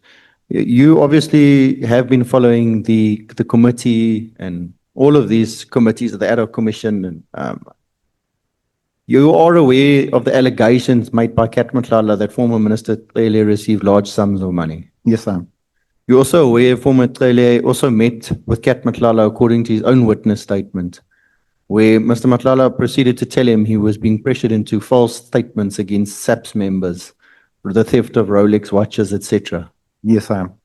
Literally admitting that he was lying and putting fellow policemen in prison. That's why I said he's a thug. According to your statement, paragraph 25.1, you say General Mkhwanazi knew former Minister Cele was attempting to pull him into wrongdoings, but did nothing to distance himself. Are you then saying that General Mkhwanazi is protecting former Minister Cele? Honorable Nomvalo, I think it was Nomvalo, he actually makes a good point. Because when I heard wrongdoings, I immediately I imagined all types of criminality. But it could, or was it Honorable? It was Sangweni, sorry. Sangoni, sorry. It could have been something like a naughty boys trip. It could have been a night at Mavericks. So that part of my statement, now that I have another view of it, it could have been anything. But at the time, yes, no, he's protecting Cele. But like I say, I'm looking at it from another angle and there is another explanation. And I must be honest about it. All right, I just asked because I've also listened to statements and I've made my own notes, and I mean, we also have to make something out of it. So it's a nowhere, I'm alleging it, and I hear what you're saying, but we, as you explained quite nicely, I know you're trying to connect the dots, and that's exactly why we're here. 100%. My last question to you is, you refer to General Mkhwanazi as a constitutional delinquent. And is it because you describe him like that because of the the July 2021 riots?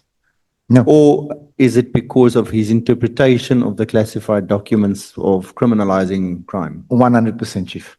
He makes this allegation that I belong in Paulsmoor. You know, it's a real proud colored stereotype. But then why do I belong in Paulsmoor? Because I laid charges. Because corruption must be classified. He's a constitutional delinquent, I'll say it to his face. Thank you, Honorable Adams. I really do appreciate all your answers, and to your family that's been here again with you after we weren't able to question you last time and spent the whole day here again. Thank you, Honorable very Governor. much. Honorable Tsotetse, good evening and how are you? Welcome. Did you come here with Honorable Adams?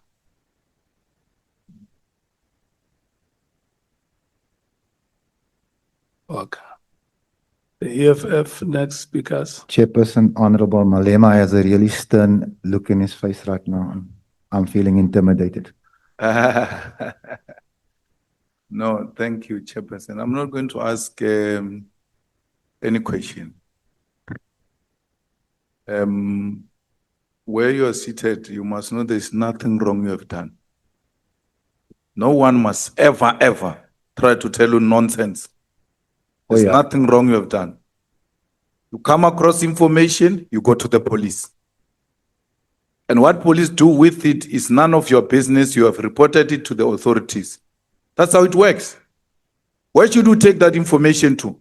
To the same corrupt politicians who are in cahoots with thugs, whose political parties are formed with blood money, and tell you, no, take parliament, take it to parliament. Which law is that? You come across nonsense, you report it to the police. It doesn't matter who is being implicated in the nonsense. There are no holy cows here. There are no holy cows here. We are here to investigate wrongdoing. It doesn't matter who has done it. No one. No one is above this constitution. No one is above the law. No one. I would have done the same. I did the same in 1998. When some of them were in Pampas, I reported SARS rogue unit. It was reported by me for the first time. And where did I get that information? The same way you got the information. Sneaked under the door of the ANC Youth League when I was the president of the Youth League. That we were being listened to by the SARS rogue unit, all those who support Jacob Zuma at that time. So how you get top secret information and things like that, there is no formula. You reported that matter to the police. That's the beginning and the end of it. Do they want something from you? If they are legit, they call you, you give them whatever you have. That was the right thing to do. That's what we members of parliament must do. We come across anything, we report it to the police. How are you going to know that it's top secret if you don't open the envelope? How do you hold an envelope like this intelligently and say this is top secret? Because you have to open the envelope and you have to find it written top secret for you to declare it top secret. I believe Honorable Skosana knows how. So there is absolutely, members of parliament have got a duty to report wrongdoing to the police. They can still come here and hold the authorities accountable, but that doesn't take away the fact that if you see anything wrong, you must report it to the police. Whether you are right, whether you are wrong, it's not for me to judge. They must do an investigation and they must come back to you and say, Honorable Adams, you were wrong. There is no prima facie evidence. Whatever you gave us doesn't work. So those are my remarks. Please, you must never be worried. Some of us have been worse than what you are going through. We joined this thing The first thing they told us when we joined the struggle was that we must never be scared of policemen. Amandla. Why should they use a policeman to scare us? We must never be scared of death. And we join this thing, we put our families at risk. We do it consciously for the good of society. So we must never, through the intimidation of the kids and the wife and all those, be made to retreat and be scared of thugs that want to intimidate you. Stand with the truth. That's all you need.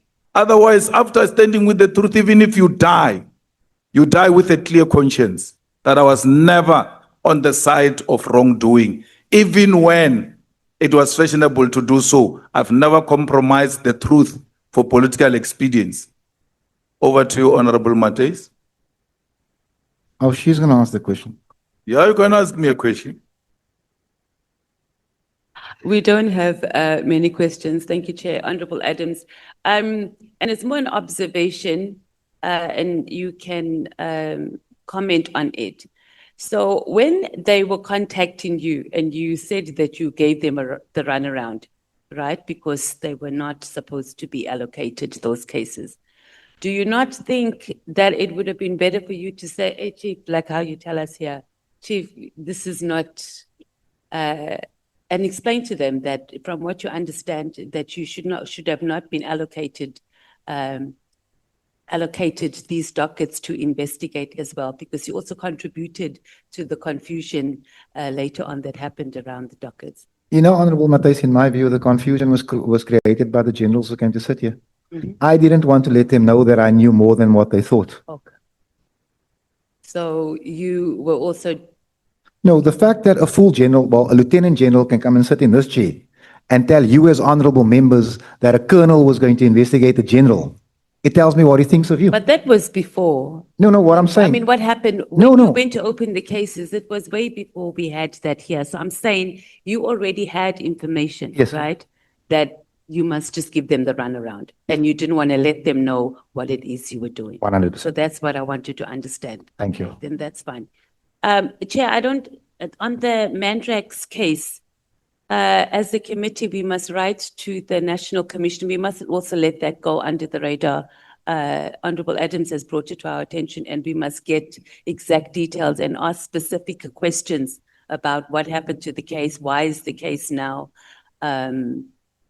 What an firearms It's become a firearms case. Yeah, and it must be done as soon as possible. Just quickly, you haven't spoken much about your relationship with Lieutenant General Sabir, or do you have one? And I have more of a relationship with General Mkwanazi than Sabir because I actually sent Mkwanazi a WhatsApp once. I've never spoken to Sabir. I've never seen him outside of Parliament. And after what I've heard, I never want to either. that was my next question about whether you were surprised. So you don't speak kindly about the KZN Provincial Commissioner, Lieutenant General Mkwanazi. Why do you believe when he said that he did the press conference because the National Commissioner was at the gates of hell? Why do you believe him on that? Because I know all the other parts were rubbish. I know the talk of the PKTT was rubbish. Okay, the 121 files at the time there was a question mark about, but the people who've testified have put even more shade on that. I know that myself and Honorable Kola Barnard are not involved in cartels. So the only conclusion I can come to, it was about the arrests of his friends. There's no other conclusion for me. If General Mkwanazi can come and sit in this chair and produce 1 ounce of proof about the allegations he made, then we're good. He hasn't. I watched him. I listened to him. His testimony is, I thought to myself, and no General Kumalo will come and confirm, but then he doesn't. The man lied to Parliament. He lied repeatedly. And I hope he doesn't get away Were with it. you surprised when he said that our National Commissioner was at not the gates of prison? Were you surprised? I was. And you believed him immediately? Well, General Mkwanazi says it. He's got a relationship with Masimola, not me. So obviously there was a discussion, and I can even tell you that there was probably a discussion about the press conference as well. Because he calls that press conference and he gets away with it without any disciplinary measure. So I'm assuming the National Commissioner gave him consent to do it. And do you know anything else? Any other information outside of what Lieutenant General Kanazi said about the National Commissioner being? No, ma'am. Would you, nothing, you don't have any information that we can follow up on? I'm actually busy working on the Red Cross issue right now, so I'm done with SAPS. I've had enough of this. Or you moved on. And then just my last, and you can comment on it, but Chair, we should also make a decision that we follow up on the hotels and that we write in, we get whatever information that we need on the ledgers to be able to do that. Come on. And not let this also go under the radar. And when we go into deliberations, we can't, take positions or make findings or do recommendations without having that information as well. And I hope we don't have too many hurdles with us being able to access that information. That's all. Thank you, Chair. I think President just has one word. Sorry, Chair. I just want to say this thing that the honorable member says, it's here. Mkwanazi, during his 2-day testimony that concluded Wednesday, claimed Masemola narrowly escaped arrest due to a sinister political plot linked to interference in Hawks appointments. He said it here. Thank you, Honorable Malema.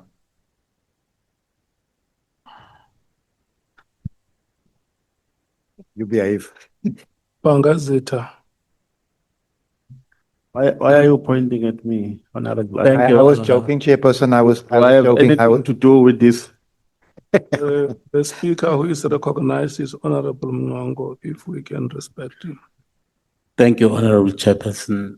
The questions that I had have actually been covered. Thank you. The next speaker is Honorable Sols. The honorable member requested 30 minutes. That's the 30 minutes.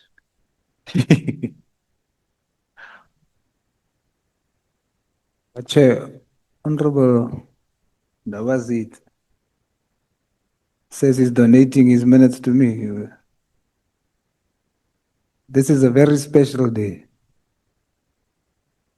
I have the honor of questioning Honorable Fadiel Adams. Chair, can we please just confirm what time am I ending? Let me be sure. So that you don't. At 4 minutes past, 5 minutes past 10, I'll give you 20 minutes. No, Chair. We agreed on 30, you see. I knew it. So your time will end at 10:15. Thank you, Chair. I knew it. Do you need me to add? Yes, please. With how many minutes? Benevolence. No, we shall see, Chair. Until 10:15. Thank you, Chairperson. Are we Masakant? Prove on me. Ulekela. Keep up, Novalo. Honorable Adams. Ik het amper gesê salut met my mouth dop. Ish. You are Muslim, correct? Yes, my brother, I am. Now you are in a sacred period in Islam known as Ramadan. That requires of you to be truthful, correct? To the best of my ability. My ability is extremely limited sometimes. Now I make dua for you that the following surah is your reality today. May Allah expand your chest. Make your task easy for you. Untie the knots in your tongue so we might understand your speech. Amen. Tuma amin, tuma amin. Who is the person on your t-shirt? This is LaShawn Hendricks. LaShawn Hendricks was 15 years old. He was shot in Hanover Park. Gangsters were firing on each other. They cornered one. One gangster held him as a shield. The other one fired right through him. He was 15 years old. Today we won a small victory. The killers were denied bail. But this happens in the Cape Flats 10 times a day. Young boys and girls get gunned down like they're nothing. This is why this is so personal to me. This is why when I had an opportunity to call you my honorable bro, you know, like it makes me feel honorable brain man. Want as brain mans, het mos gehoor wat sê mkwanazi, goed vir pols mo. Honorable souls. You're changing lives like I hope to do. That is why when I got elected here, I was only going to go to the police portfolio. I've been fighting SAP since I was an activist. I chased Becky Taylor out of Mitchell's Plain in 2017 when a young girl got killed and he pulled up. There were 40 cars, but we got 13 vans for the whole of Mitchell's Plain. This is personal to me. You speak of General Andre Lincoln. I want to be sure that it's the same general that I've read about. And you will confirm. General Andre Lincoln, a classified colored hero, unfortunately in a permanent hole in the cemetery, but his blood still speaks from the ground. He's a liberation struggle hero. He served as a high-level intelligence operative for Mkhonto Wesizwe, risking his life to dismantle the apartheid state from within. He's the president's shield, handpicked by former President Nelson Mandela for his personal security detail. He is historically credited for uncovering and neutralizing an assassination plot against former President Mandela during the 1994 presidential inauguration. Former President Mandela appointed him in 1996 to lead the Presidential Investigation Task Unit. This mission was to hunt down the Sicilian mafia and investigate high-level rot between organized crime and the police. He was the first victim of state capture. Because he refused to be corrupted, he was targeted by the old guard generals and hit with 47 fabricated charges. He was hounded out of the police for 15 years, becoming the first historical example of the criminal justice system being weaponized against an honest investigator. Despite being framed, he fought a 15-year legal battle to clear his name, eventually winning an acquittal on all charges and returning to SAPS with his integrity intact. He was also the commander of the anti-gang unit in 2018. He was appointed to lead the first specialized unit to tackle the gang wars on the Cape Flats. He led from the front, becoming a symbol of hope for the forgotten communities of the Western Cape. Honorable Fadiel, is this the same General Lincoln that gave you advice? That is but a glimpse of the man. General Lincoln was one of the finest men I ever met. I would have given my life for him. It's a sadness that I didn't get the chance to. I miss that bro. He was a big brother, he was a friend, he was an advisor. I mean, this is the man, this country trusted Mandela's life. They put Mandela's life in his hands. This is the man that stood side by side with me while other people want to protect F.W. de Klerk's boy. Think about this for a second. Did what General Lincoln tell you is going to happen to the case dockets really happen? I'm convinced that it has. It's not just you saying it. We just heard proof or testimony from General Sentamule, who confirmed that these dockets were never seen by a detective or crime office, but ended up in General Jacob's safe. So this substantiates what General Lincoln warned you about when he said to you, they're going to cover this thing up. Is your submission based on that testimony and the fact that we know it's factual that those dockets was in a safe in Pretoria? Is your submission to the committee today that it's clear evidence of defeating the ends of justice? Yes, it is, Chief. I also want to urge this committee, honorable souls, to ask the question, who gave the instruction to Lieutenant General Jacobs to collect those dockets? Because he didn't wake up one morning and thought, let me go and collect case dockets. Someone gave him that instruction. Someone superior. I mean, it's not a long list, but this committee must ask that question. As a member of parliament, sitting on the portfolio of police, you say that you asked for a list of generals not having security clearance from the National Commissioner, General Masimula.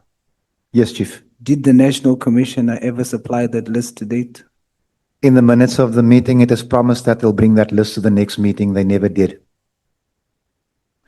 Is it your testimony that the National Commissioner, Masimula, lied under oath that General Kumalo's clearance was above board, as per your evidence in FAA1, suggesting it was fraudulent? It is my testimony that General Kumalo's first security clearance was fraudulent.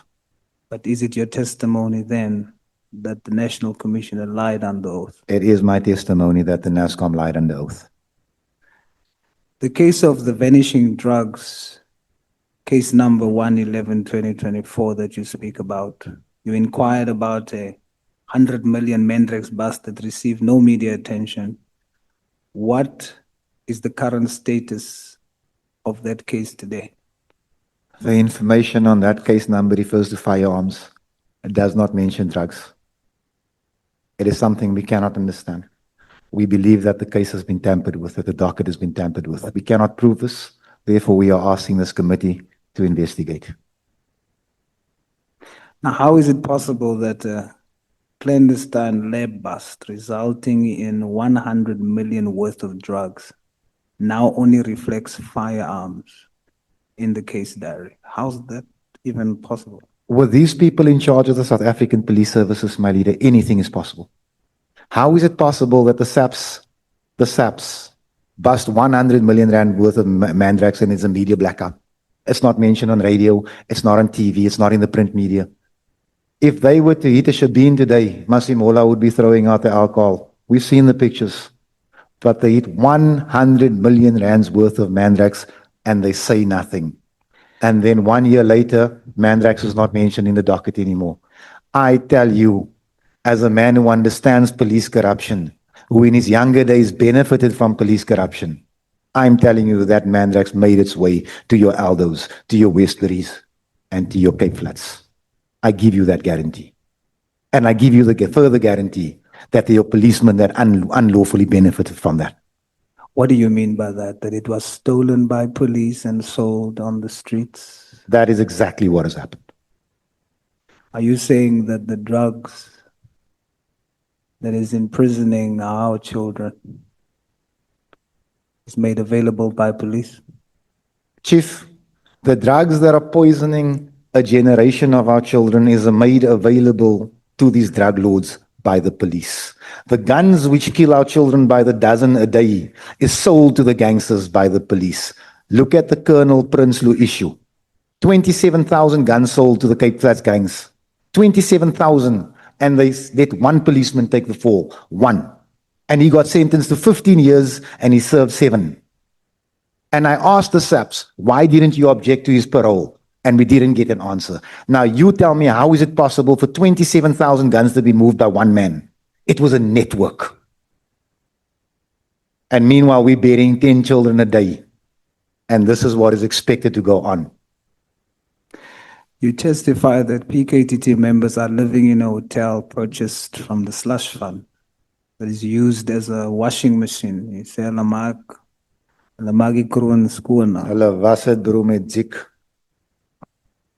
you call it a washing machine. In other words, you are saying that is used for money laundering. Money laundering and racketeering. Let me explain something to you, if you may. I know it's your time. The PKTT is housed in 5-star hotels, but they're still claiming for meals and SNTs. They're still claiming for meals and SNTs. How many hours must you work a month to claim 40,000 rands overtime? But they're claiming 40,000 rands overtime per month. And we are being asked by Kumalo, Masimola, and Mkwanazi to accept this. I don't believe that there are mad people on this committee. This committee should not accept that. In your testimony, it was made to appear as if you're denying that some members are in the crime intelligence that are part of the PKTT, but you are actually saying that you do accept that some members are from the crime intelligence that are living at these properties. But what you are saying is, if I understand you correctly in your previous testimony, that the other members that are part of the PKTT, that's not part of crime intelligence, are also living allegedly at these venues. That is 100% what we are saying, Chief. But you must also be careful of the semantics and the gymnastics that these people play with. Because I can tell you now that the raid on Vusikat Matlala's house was led by Lieutenant Colonel Kumalo, who is a member of the PKTT, not counterintelligence. Be very careful of how they play. We've learned how they play. We've been playing with them for 18 months. What is the name of the general responsible for purchasing these properties from the slush fund? In my opinion, remember, I'm not the investigator. It can only be Major General Ushaba or Lieutenant General Kumalo. Those are the two people with signing powers at crime intelligence, if my understanding is correct, and I believe it is. What is your message to every colored child in this country watching you right now?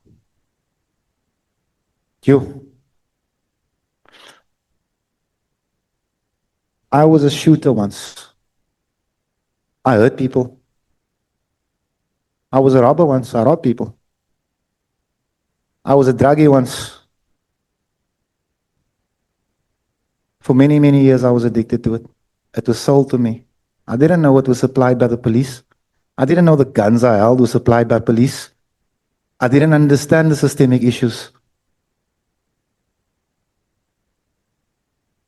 This carnage must stop by any means necessary. I'm tired of bearing 15-year-old boys. I'm tired of seeing sad mothers and paying for funerals.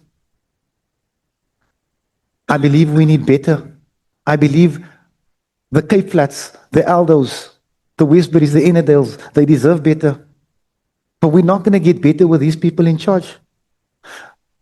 You know, people make fun of my past, but it's my past. It's the only past I have. But my past is a reflection of a million lighties here on the Cape Flats. And you know what I offer? I offer hope.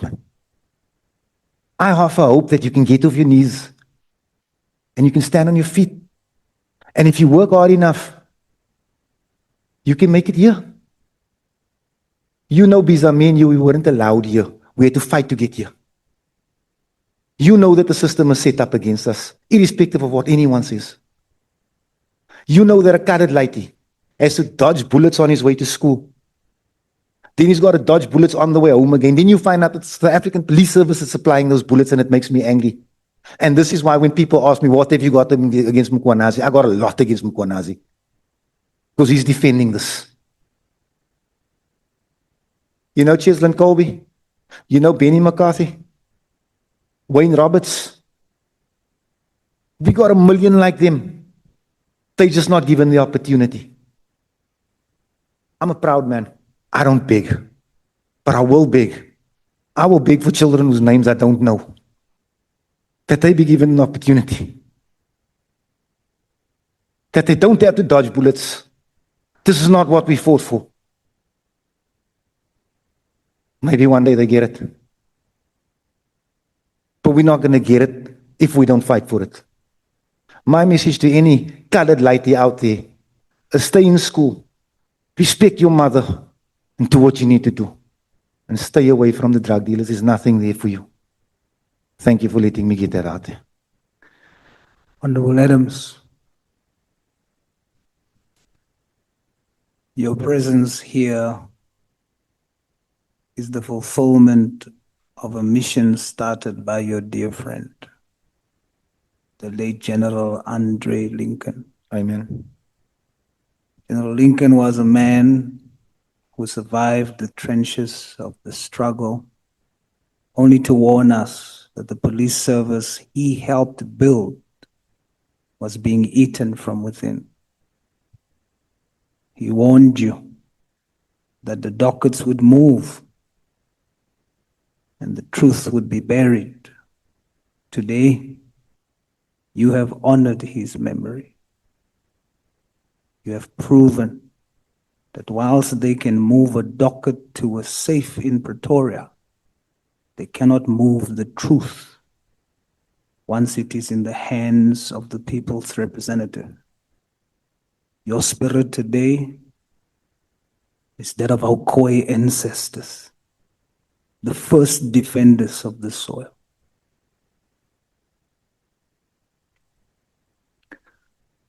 You carry the unyielding flame of Ashley Creel and Anton Franch, the resilience of Basil February, and the fierce sacrifice of Stanley Lowland, the fourth Ravonia trialist. Like them, you have refused to be silenced by a system that demands your compliance in exchange for your conscience. You have reminded this House that true oversight is not a press conference, but the relentless exposure of the rot that hides behind classified stems.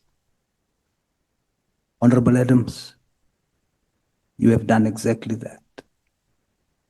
You have brought the light of evidence into the darkest corners of our security services. You've been criticized for it. You've been called names. But here you are. You're still standing. On behalf of every colored child watching you tonight, I'm tempted to call you a hero with hope, but I won't do it because I don't want this moment to be messed up by people who don't understand what's happening here tonight. What I will settle for is a statement that we understand in the hood of Mitchell's Plain and El Dorado Park. Masagan is the last dawn. Salute, Masakan. And you know what? I believe in spiritual and divine moments. It's very ironic and very significant that this moment, I can feel it in the atmosphere, happens on the day that Gayton Mackenzie is born. Selamat, Gayton. Selamat, Masakan. And you know what? I want the whole country to know, as I conclude proudly, I said of Paul O'Sullivan, he is a hero with holes. But the country must know today, Gayton Mackenzie is my hero. Salute, Masakan. Oh, yeah. Awe chairperson. Only Paisan. No, Chairperson. No, Chairperson. That's not the correct response. The correct response to Awe is Hoya. Hoya. How do I respond, Honorable Adams? Chairperson. How do I respond to our? You say Hoya. I say, oh yeah. Hoya. But it's you speak like the Japanese speak. It must come from your chest, not your throat. You know, it's a deep like Hoya. Oh yeah. Now give me your money. I must speak. I must speak like I'm Japanese.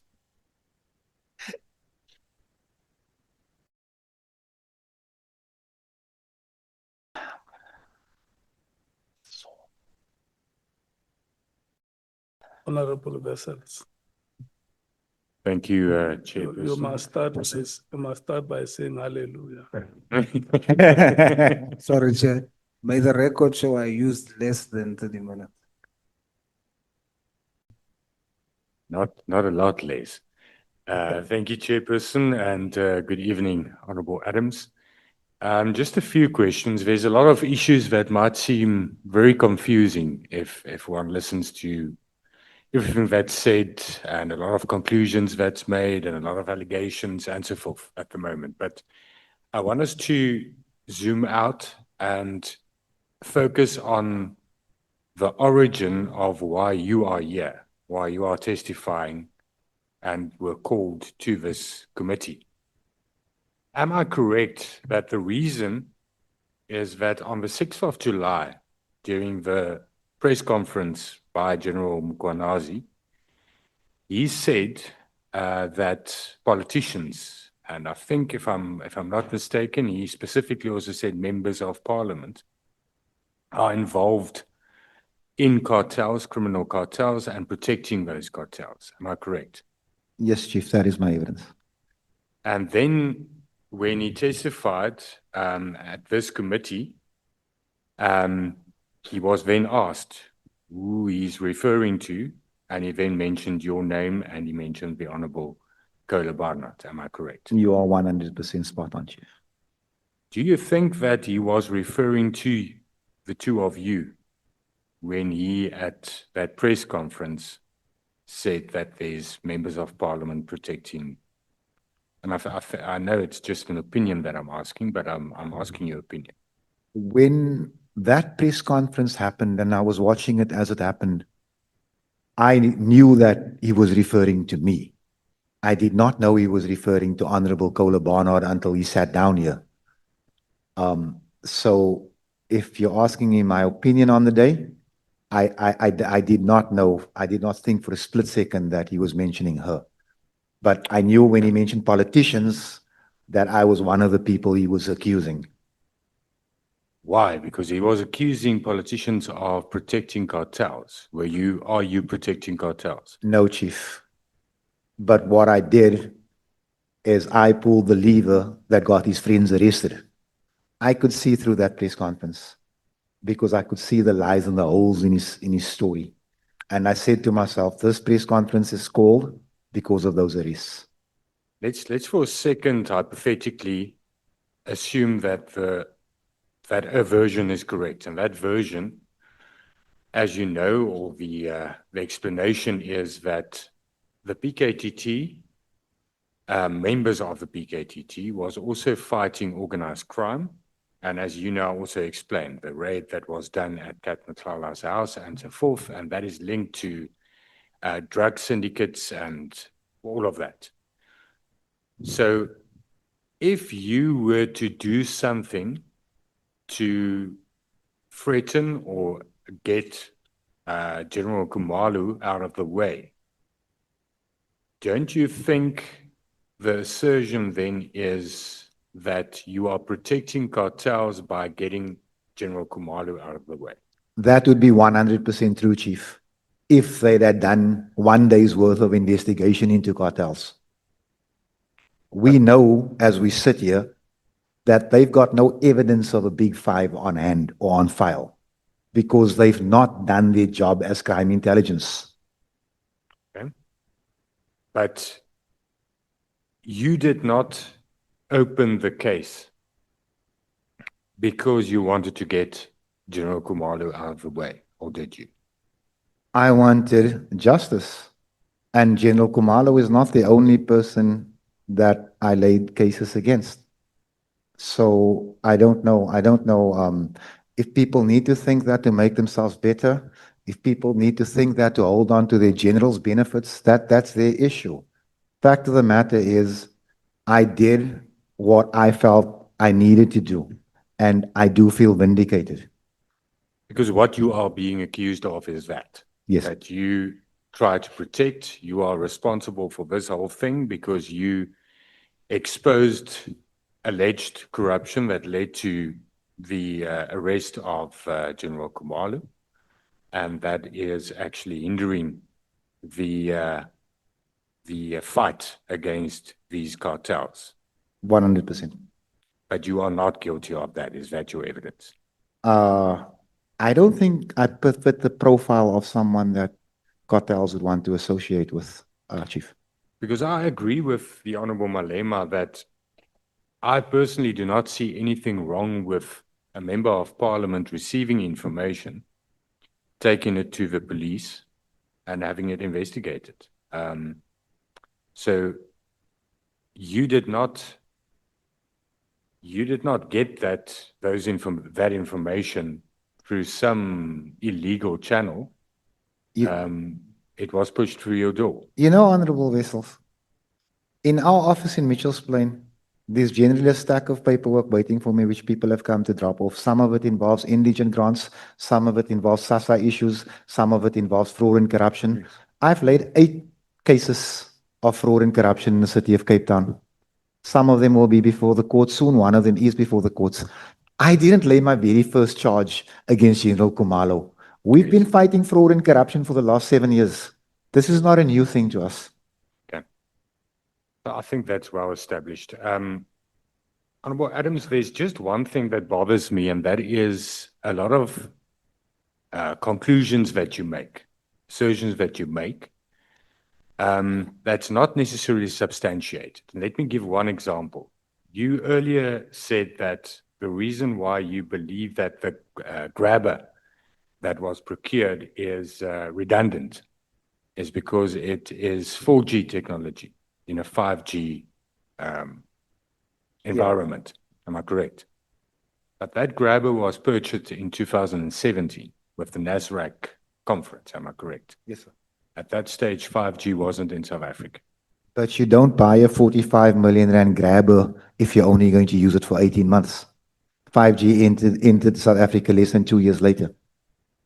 3-4 years later. Well, but you see, it's an assumption that you make. No, I do agree. I do agree, Chief. But you do understand where I'm going with that. I do understand, but you don't have evidence of it. No, I don't. Okay. The mandrakes that you say is not mentioned in the docket anymore. How do you know that? We have asked someone. Who's we?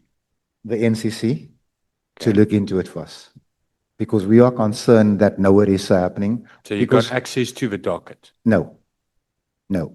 But how do you then know that mandrakes is not mentioned in the docket anymore? Because we asked someone, what is the progress with that case? Because we were promised further investigation.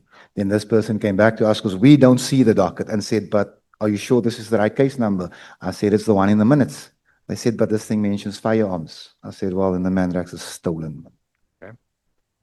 You also spoke on the hotels and that you're worried about that, or the hotel purchase. Do you know for a fact that that hotel is still being operated as an hotel? That or is it hotel, just a property that was bought, a shell? the hotel was bought as a going concern. That hotel is operating tonight still. Do you know that for a fact? I'm telling you as a fact. How do you know that as a fact? Because this is the way they operate. Yeah, but you see, that's not substantiating it. But as the Honorable evidence. Klopper, this is why in my testimony, I asked this committee to please subpoena the ledgers, and that will confirm it. You make, I think you make intelligent assumptions. That's probable, but it's not necessarily evidence. And that's what worries me, because you're creating a little bit of noise that's deflecting away from why you actually, and what's the actual essence of the complaints that you laid based on information that you were provided with. But these other things are assumptions. The complaint that I laid, Honorable Klopper, was against the purchase of the hotel. Vessels. I'm sorry, Wessel, because I'm looking at Klopper.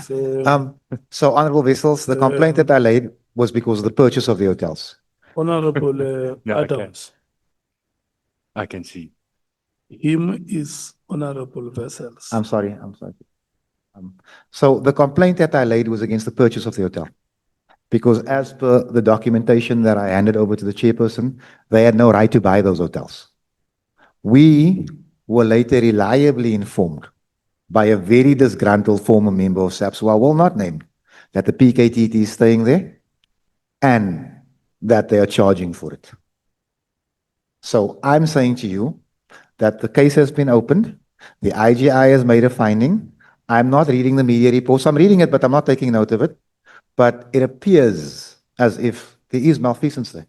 So I'm asking this committee, if we are to get to the bottom of this, if we are to know who the real bad guys are, get those ledgers before Parliament and deal with that. If I am wrong, I will put my hand up and say I was wrong. But I'm saying this loudly, knowing that Kumalo and Masimola can't lay charges against me tomorrow morning because we'll have to have the ledgers in court. Thank you. Thank you, Honourable Adams. Klop. Thank you very much. Thank you, Chairperson. Chairperson, can I just request a 2-minute break, please? No, we're taking the last speaker. You are Chairperson, I you are might not going make it. nowhere. Okay. We've gone through those tendencies. No, I will leave my phones here, Chairperson. I'll leave both of my cell phones here. I'll just run to the. You want to stand up and leave without being released? by Never, the chair? Chairperson, never, never. Okay, I give you the 2 minutes that you request. What's that, Chairperson? You are granted. Thank you, Chairperson. The 2 minutes that you request.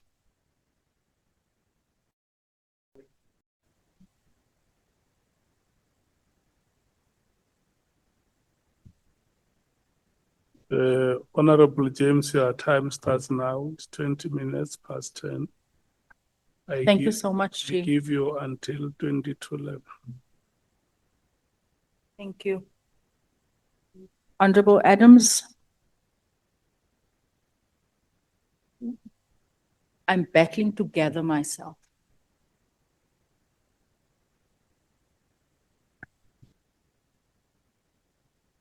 After you explained to us what happened to the 15-year-old and that he was used as a shield.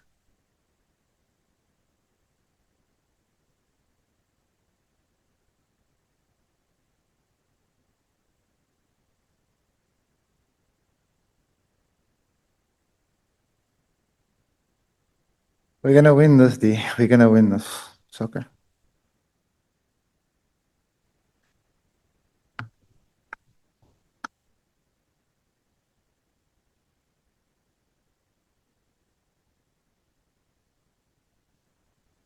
Honorable Adams, you referred to General Kwanaze as a constitutional delinquent. Am I correct? Yes, you are. As a result of this constitutional delinquent, and this is my view, we now know that there's only one scanner and it's not working. As a result of this constitutional delinquent, he has now confirmed what we have always known, that drugs confiscated finds itself back into our homes.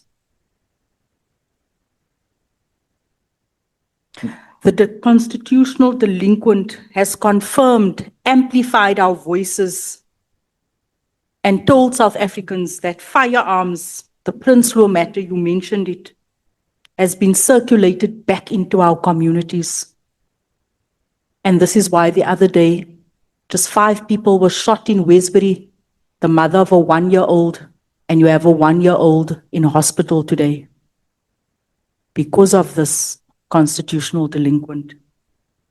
He has confirmed that he has shown us and exposed that a criminal that came here that said a drug manufacturer, he called him his bestie and a brother.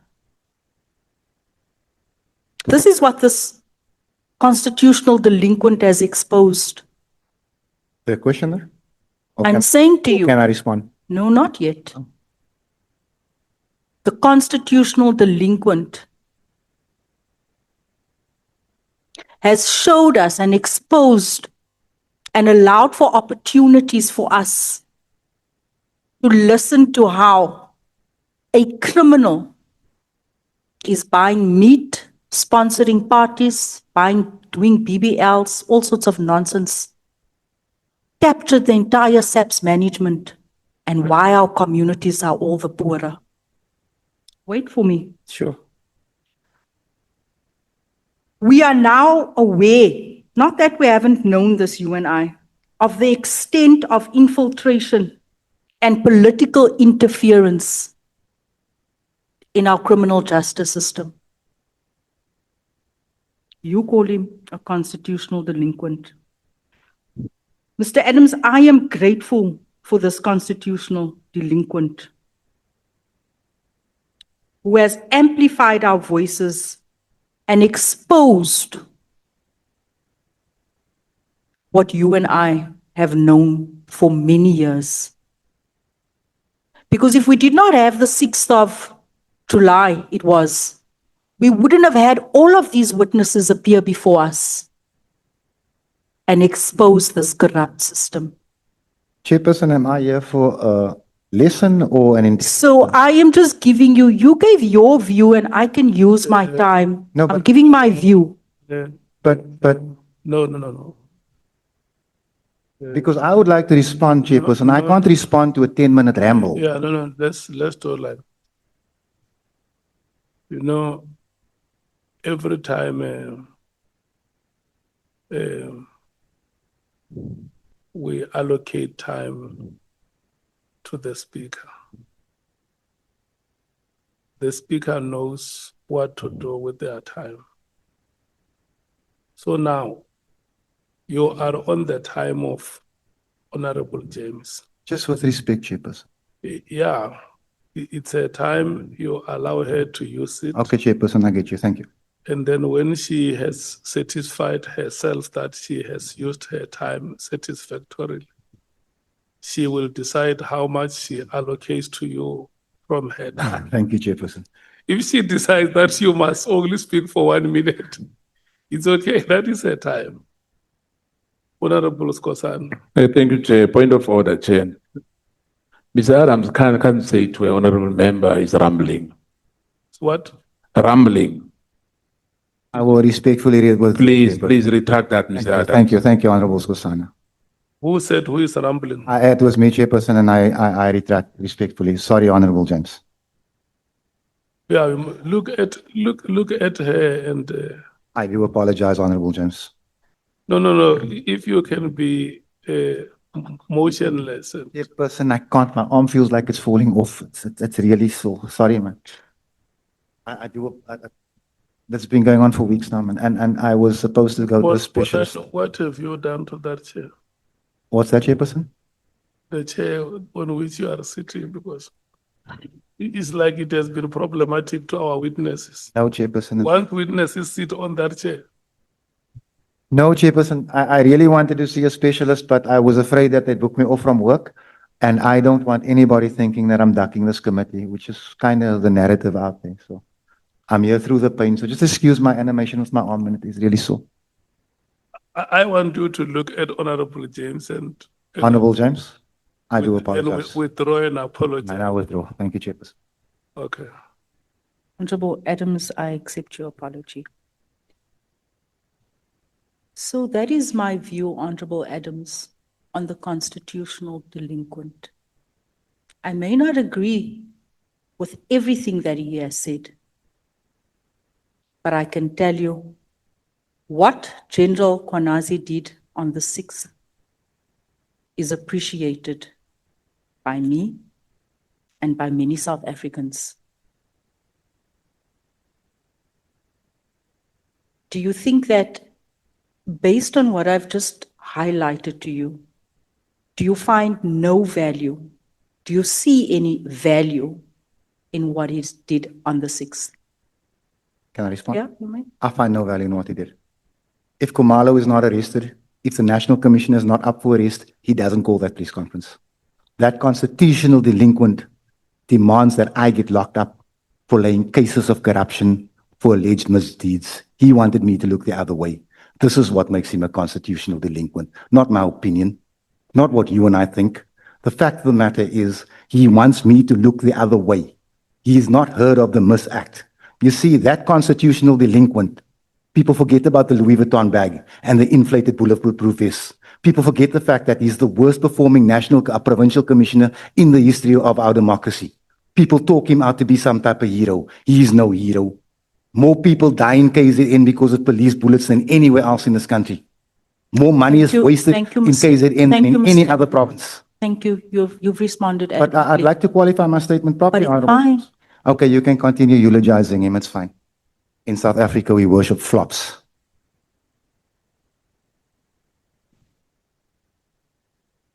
You say South Africa, we worship what? Flops, Chairperson, flops. Oh, Honorable Sols, do you agree with that statement?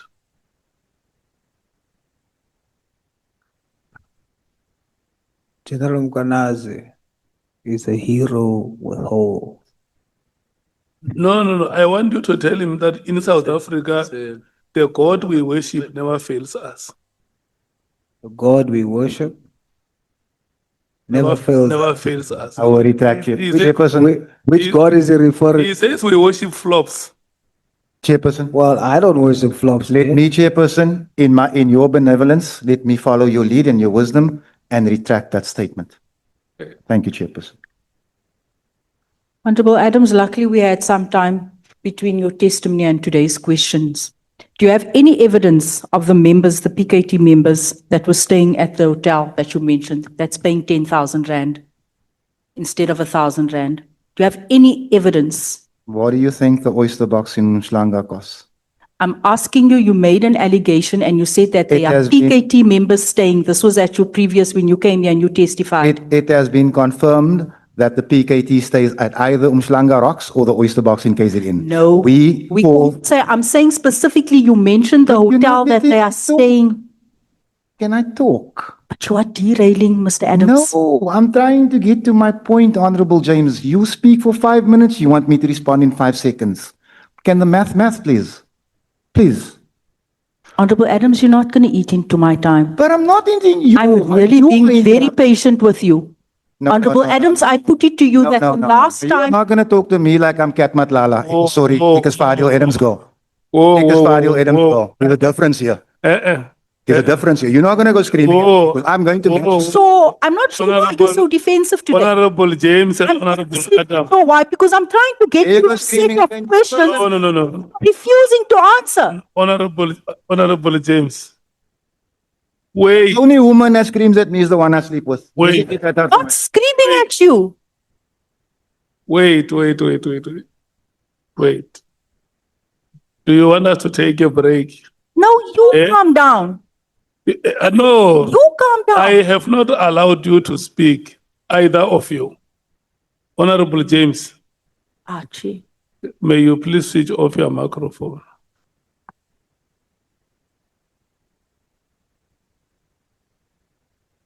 The two of you come from this province, isn't it? You come from Gauteng, both of you. Hmm?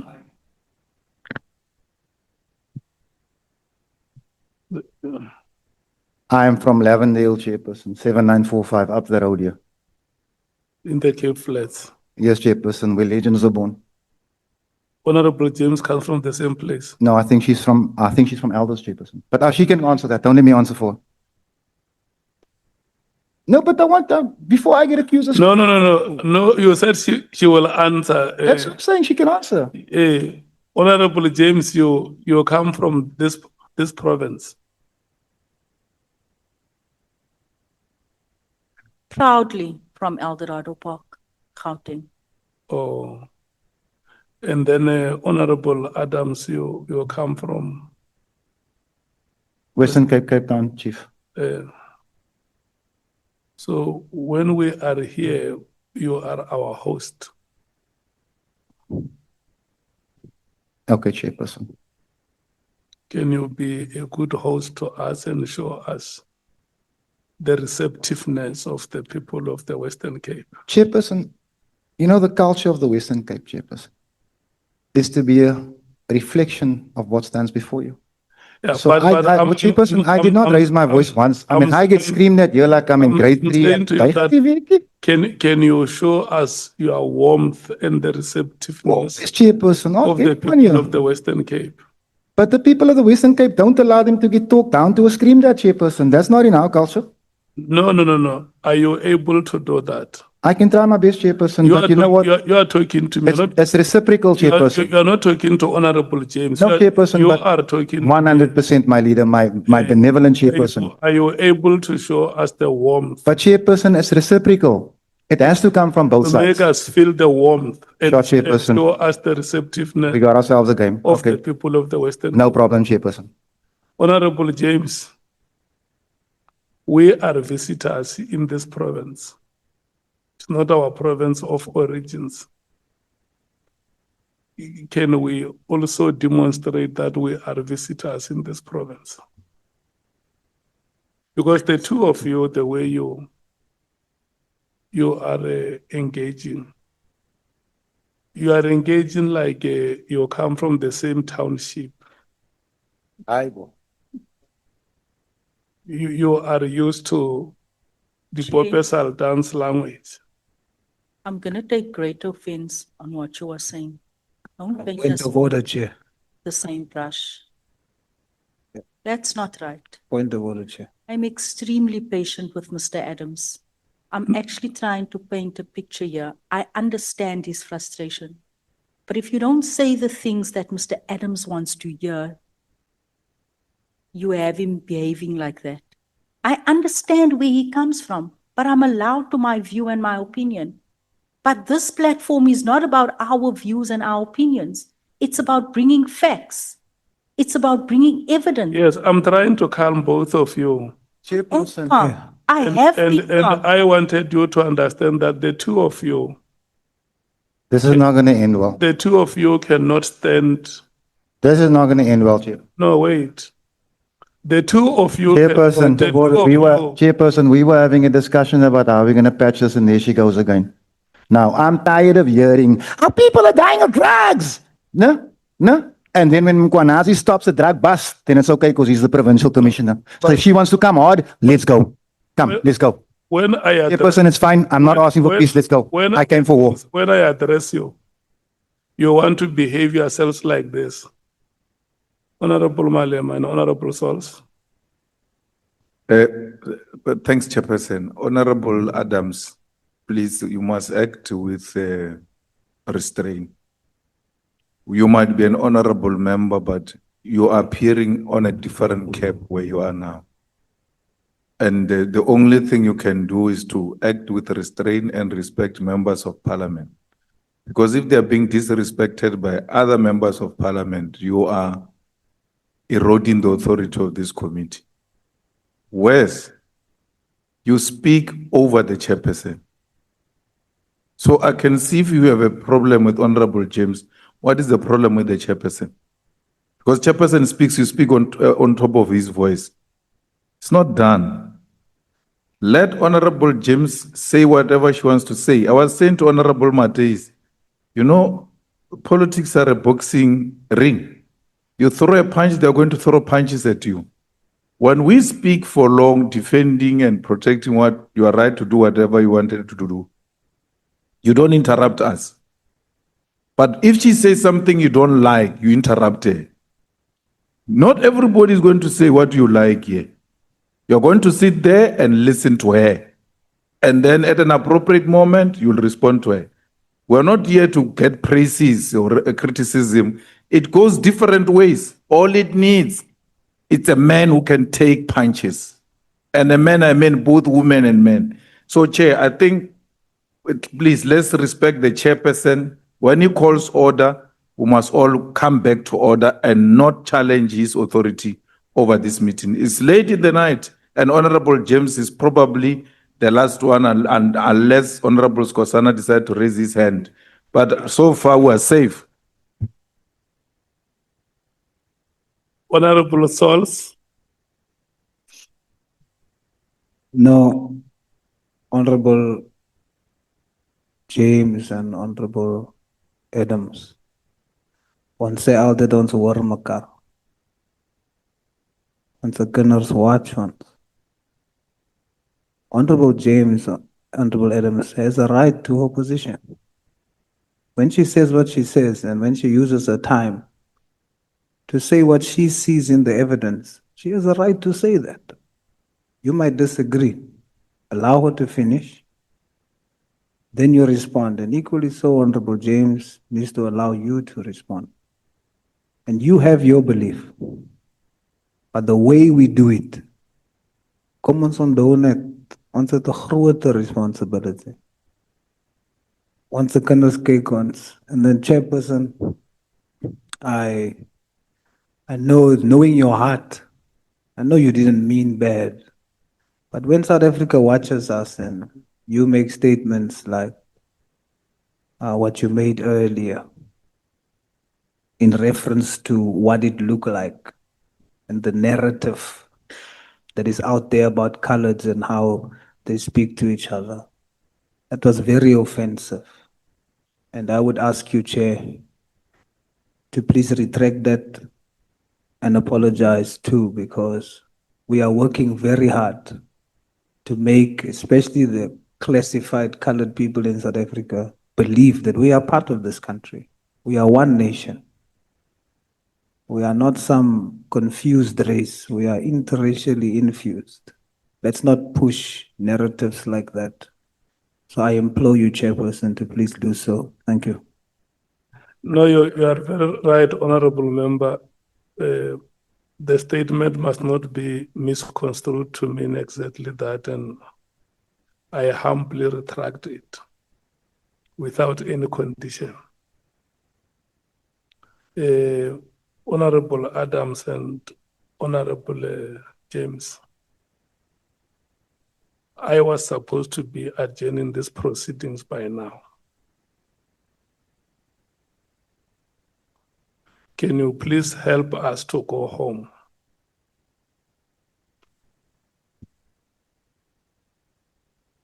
No. I want to I want Honorable James to make a statement. If she decides to address you. I just want to apologize to the chairperson for speaking over him and to Honorable James for matching the energy, chairperson. Apologies accepted. Thank you, chairperson. If she decides to address you for the remainder of her time, just look at her. Yeah. And once her time expires, then I think everybody will go. And if she allows you time to respond, she will ask and look at you, you respond. But if she decides to address you, accept the address. Thank you. Go ahead, Honorable James. Thank you so much, Chair. To get my trail of thought back now, Honorable Adams, you mentioned that PKTT members were staying in that hotel that was bought.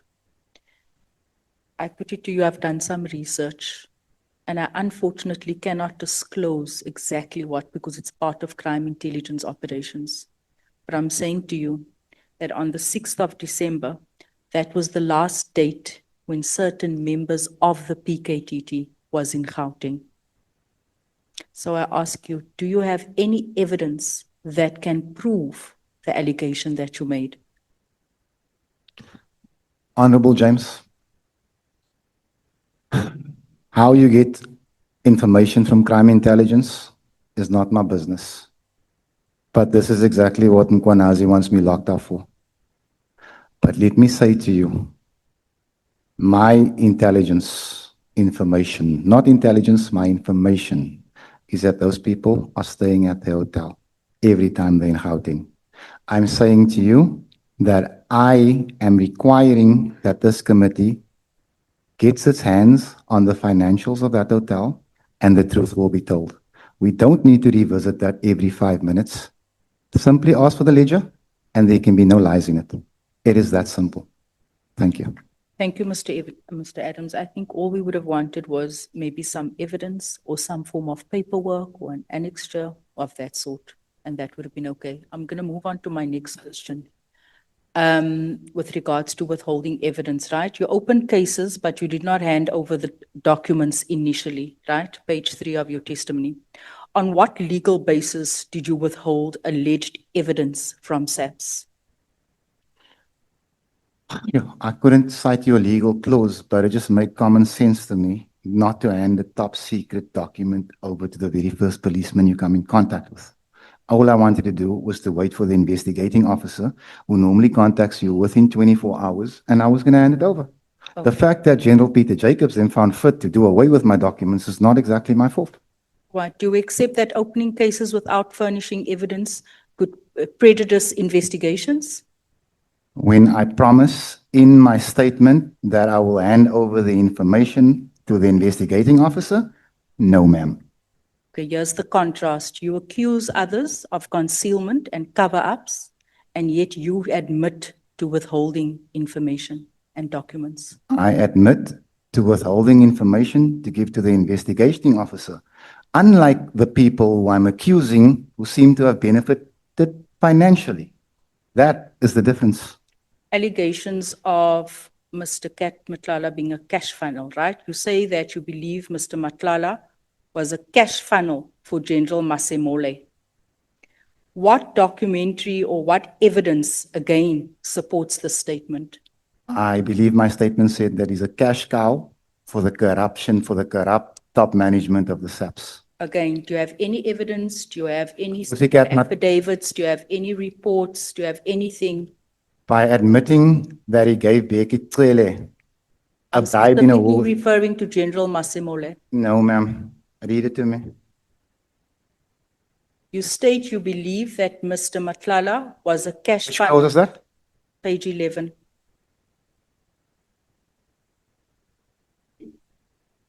Which paragraph? Sorry. I don't have your testimony before me. Okay. Right. As a matter of fact, I believe that it will soon be known that he was in fact the cash funnel of either General Fani Masemola or Becky Cele or both. I'm still asking you, what evidence do you have? You know, Vusikat Matlala essentially puts himself in jail by admitting to have given Becky Cele money in a wool's bag.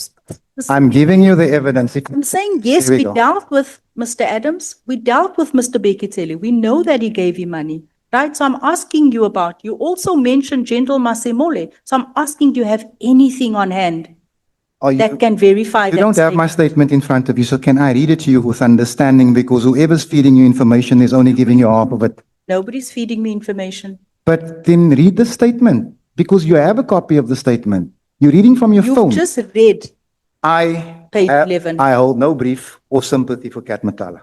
I believe that international syndicates thrive on our shores, but I believe that Mr. Matlala's interest to the brass of the SAPS has little to do with cartels.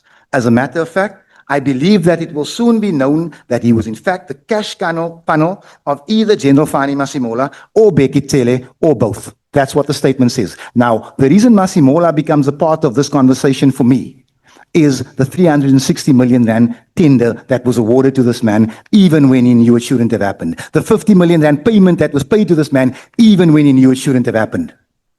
And I'm saying I believe that in the very near future, it will be shown, or it may be shown. I'm not saying that, you know what, I saw with my own two eyes, Vusikat Matlala pay the man. Please, ma'am, do not misconstrue what I'm writing here. You're changing your position. I'm going to move on. I'm not changing anything. You wanted in the record that I changed my position. I'm saying you can move on all along. It's fine. I'm quite honorable James.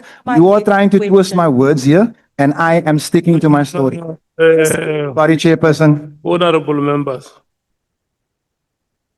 Yeah. No. No. I'm saying no, Honorable Adams. I'm saying no, Honorable James. No, Chair, I'm not wrong this time. I'm so You patient. cannot do this to ourselves. I am so patient today. Chairperson, as my statement stands, I'm being told that I'm changing my position. I think it's unfair. You didn't wait for the question that went with that statement. You jumped me. You let me read this thing 3 times. You didn't tell me there was more information. I'm moving on. Move along.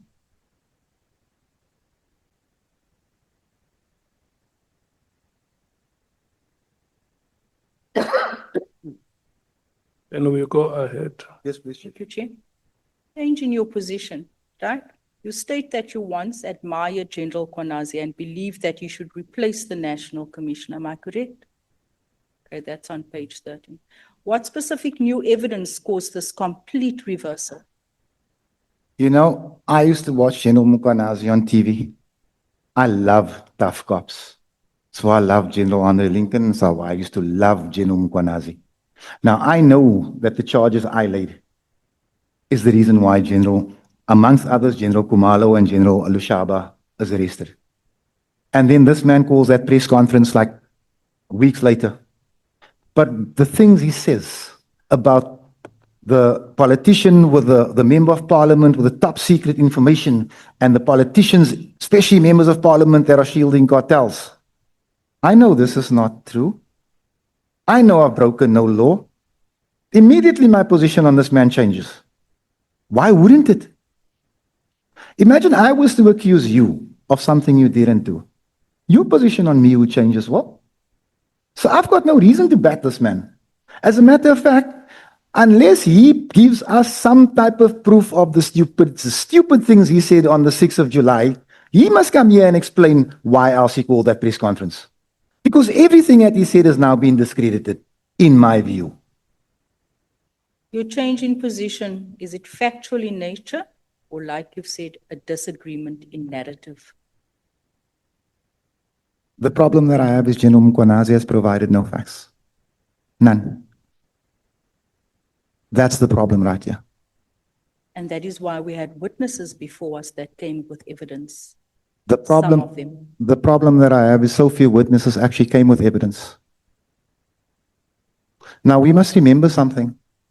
In any court of law, the burden of proof is on the accuser. Mkwanazi took the stand and made accusations. The burden of proof is on the accuser. That is 100% true. In my case, when I laid the charges against Kumalo and co, the burden of proof was incumbent upon me. This is why I had to hand over documents. Now, what has happened since? I've got no control over. You accused General Kwanaze of defamation, right? Have you instituted defamation proceedings? You know, defamation under oath. He was brave enough to call out politicians at the press conference. When he came here, he was brave enough to admit he had no evidence against us. However, the narrative is out there. Diane Kohle-Barnard and I are apparently in bed with cartels. It was defamation, but I'm not stupid enough to waste money on court cases. That's not going to happen. You heard what he said. You heard what he said. So you haven't laid any charges? Why would I lay? Irrespective of the seriousness? Ma'am, why would I lay charges? The man is going to say, when I got to parliament, I retracted. Let me show you the contrast here. You label this press conference a PR stunt, yet you make equally strong public accusations without court findings, As do you. without evidence. As do you. There's quite a bit of that going around at the moment. I'm just pointing it out to you. No, I'm okay. You know, I don't think there's a single member in this house who's not a little bit hypocritical at times. So let's work together here. I do it, you do it, he does it. The problem is it's only okay when he does it. Mr. Adams, today I expected you to come with evidence to back all of these allegations. You know, Honorable James. Everything is based on how you feel. Honorable James, the purchase of the hotels, the evidence is with the chair. That's not how I feel. The breach in the SAP's media policy, it's with the chair. That's not how I feel. Please, don't play Mkwanazi's game. Don't. Oh, Mr. Adams, you're very dramatic. I learned from the best. I watched it quite a bit. Would you agree with me that many or most of your serious allegations are framed as personal belief? I believe, in my view, rather than supported by sworn, forensic, or documentary proof. The biggest issue that I have is that I laid cases against top brass of SAPS. They are before the court. Those are the ones that Mkwanazi wants reduced to HR issues. I am here defending my right to do the right thing. In closing, do you accept that making such allegations in a parliamentary inquiry without conclusive evidence could in itself prejudice due process? Let me ask you a question. Oh wait, no, I'm not allowed to ask questions. Let me make a statement. I've brought 10 times more information than Mkwanazi did. There, that's the fact. Thank you, Chair. Thank you, Honorable James. Thank you so much. Chairperson. Earlier on in the proceedings, I think Honorable Skosana's hand was up, Chairperson. Yeah, no. I will go to him. Look at me. Earlier on in the proceedings, you said that former Speaker, Honorable Mapisa Ngakula, made a statement that General Mukwanas was absent during the 2021 uprisings. Yes, Chairperson. Where was that statement made? The Mail and Guardian, Chairperson. Eh? I know we shouldn't trust newspapers, but I brought a copy of the Mail and Guardian with me for the committee, Chairperson. What is the article saying? Nkakulo very confused at lack of police intel during July unrest, and it just goes on to, it explains a spat with General Mukwanazi. It was a very public thing. So I printed the copy for the committee, which I will happily give to the secretary, just to circulate, Chairperson. But You want me to read the article, Chairperson? is it written anywhere in that article that the former speaker said he was absent? They didn't print the whole article.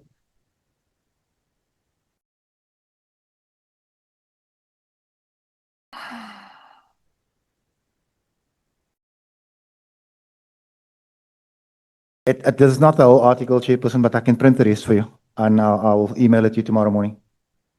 No, because you used her name there to say even the former speaker said General Mukwanas was absent. So I just want to check. She said absent, and also, hold on a second, that is in there. She was very uncooperative, and Bekitsele was apparently very confused. It's quite a lengthy article. I will print it for you. No, I want to check if did she say it the way you put it here to say during the 2021 uprisings in the country. You know, Chairperson, General Mukwanas was absent. Chairperson, there are a few articles. I'll print them all. One of them does say he was absent. Absent is the word. I'll print them all for you. You are being political. You're not answering my question. Chairperson. Because you made a statement here. You know, let me tell you why I'm asking this question. There are South Africans who are watching us every time during our proceedings. And when you make a statement, you mention the name of a person. And you don't have evidence of what you say. You know, Chairperson, just because I don't have the whole article, let me retract. Let me retract for the sake of decency. But what I will say to you. Not for the sake of peace. No, for the sake of decency. No, that's the decent thing. No, otherwise it becomes slander. You say that I made that statement about the former speaker, and I'm unable to produce the article to which I made reference. And so I'm retracting the statement. I will retract because I do not have the article with me, so I am unable to make reference, Chairperson. And you apologize to her and her family. I do apologize to her and her family. And for the inconvenience that could have been caused. And for the heat wave that's coming tomorrow, Chairperson. Thank you so much. Thank you, Chair. Advocate Mukwaezi, do you have any question to ask? Your microphone is off.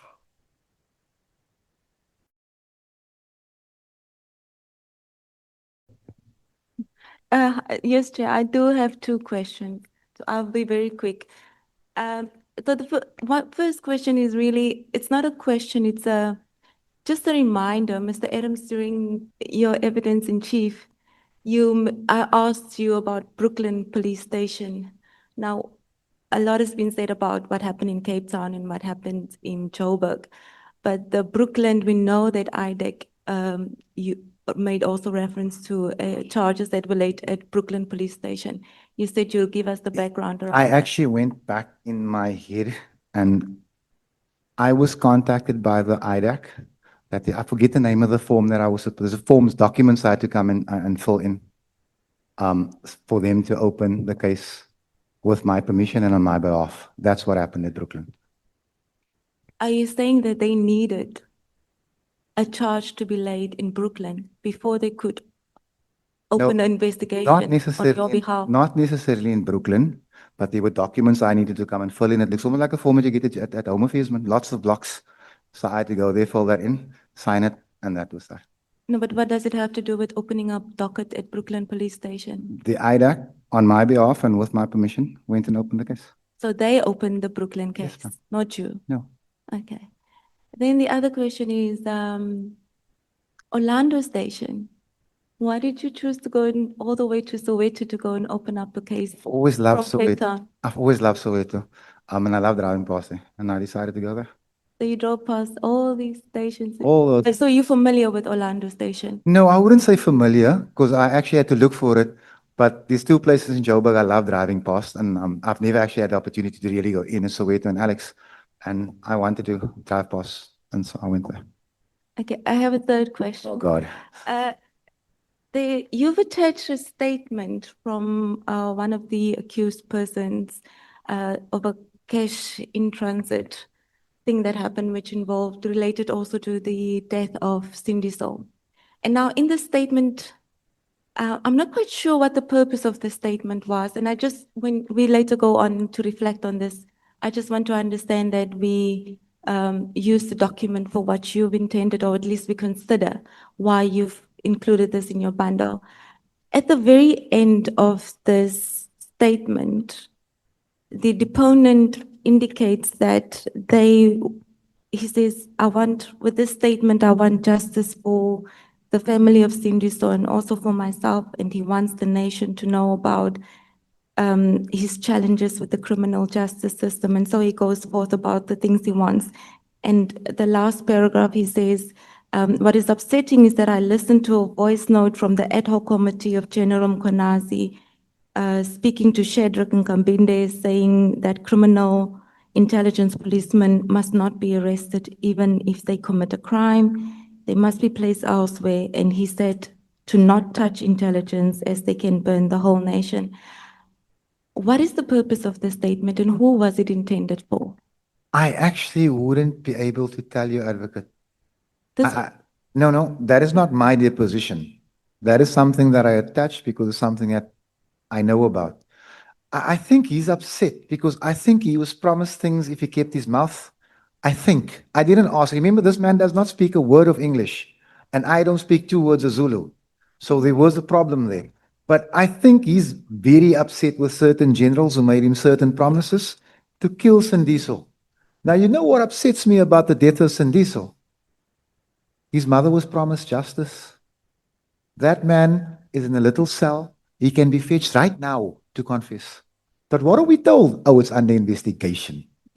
Just one more question on this. Oh, we're not going to get You traveled to KZN in November to assist, were you assisting him to get this affidavit deposed and signed? Yeah. So you must have had a reason why you traveled there to go and get this statement. I actually went because I wanted to hear his story. Because I knew about the death of Sindiso Mahaka. I knew that him and Honorable Malema were very tight. I believe Honorable Malema to be a good man. And before Julius Malema gets shot, let's find out what happened here. And he gave me a statement, but it was in Zulu. So it was worthless to a man like me. Okay.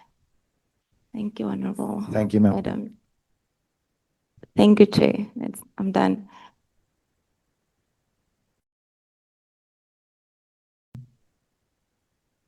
Honorable Skosana. Thank you, Chair.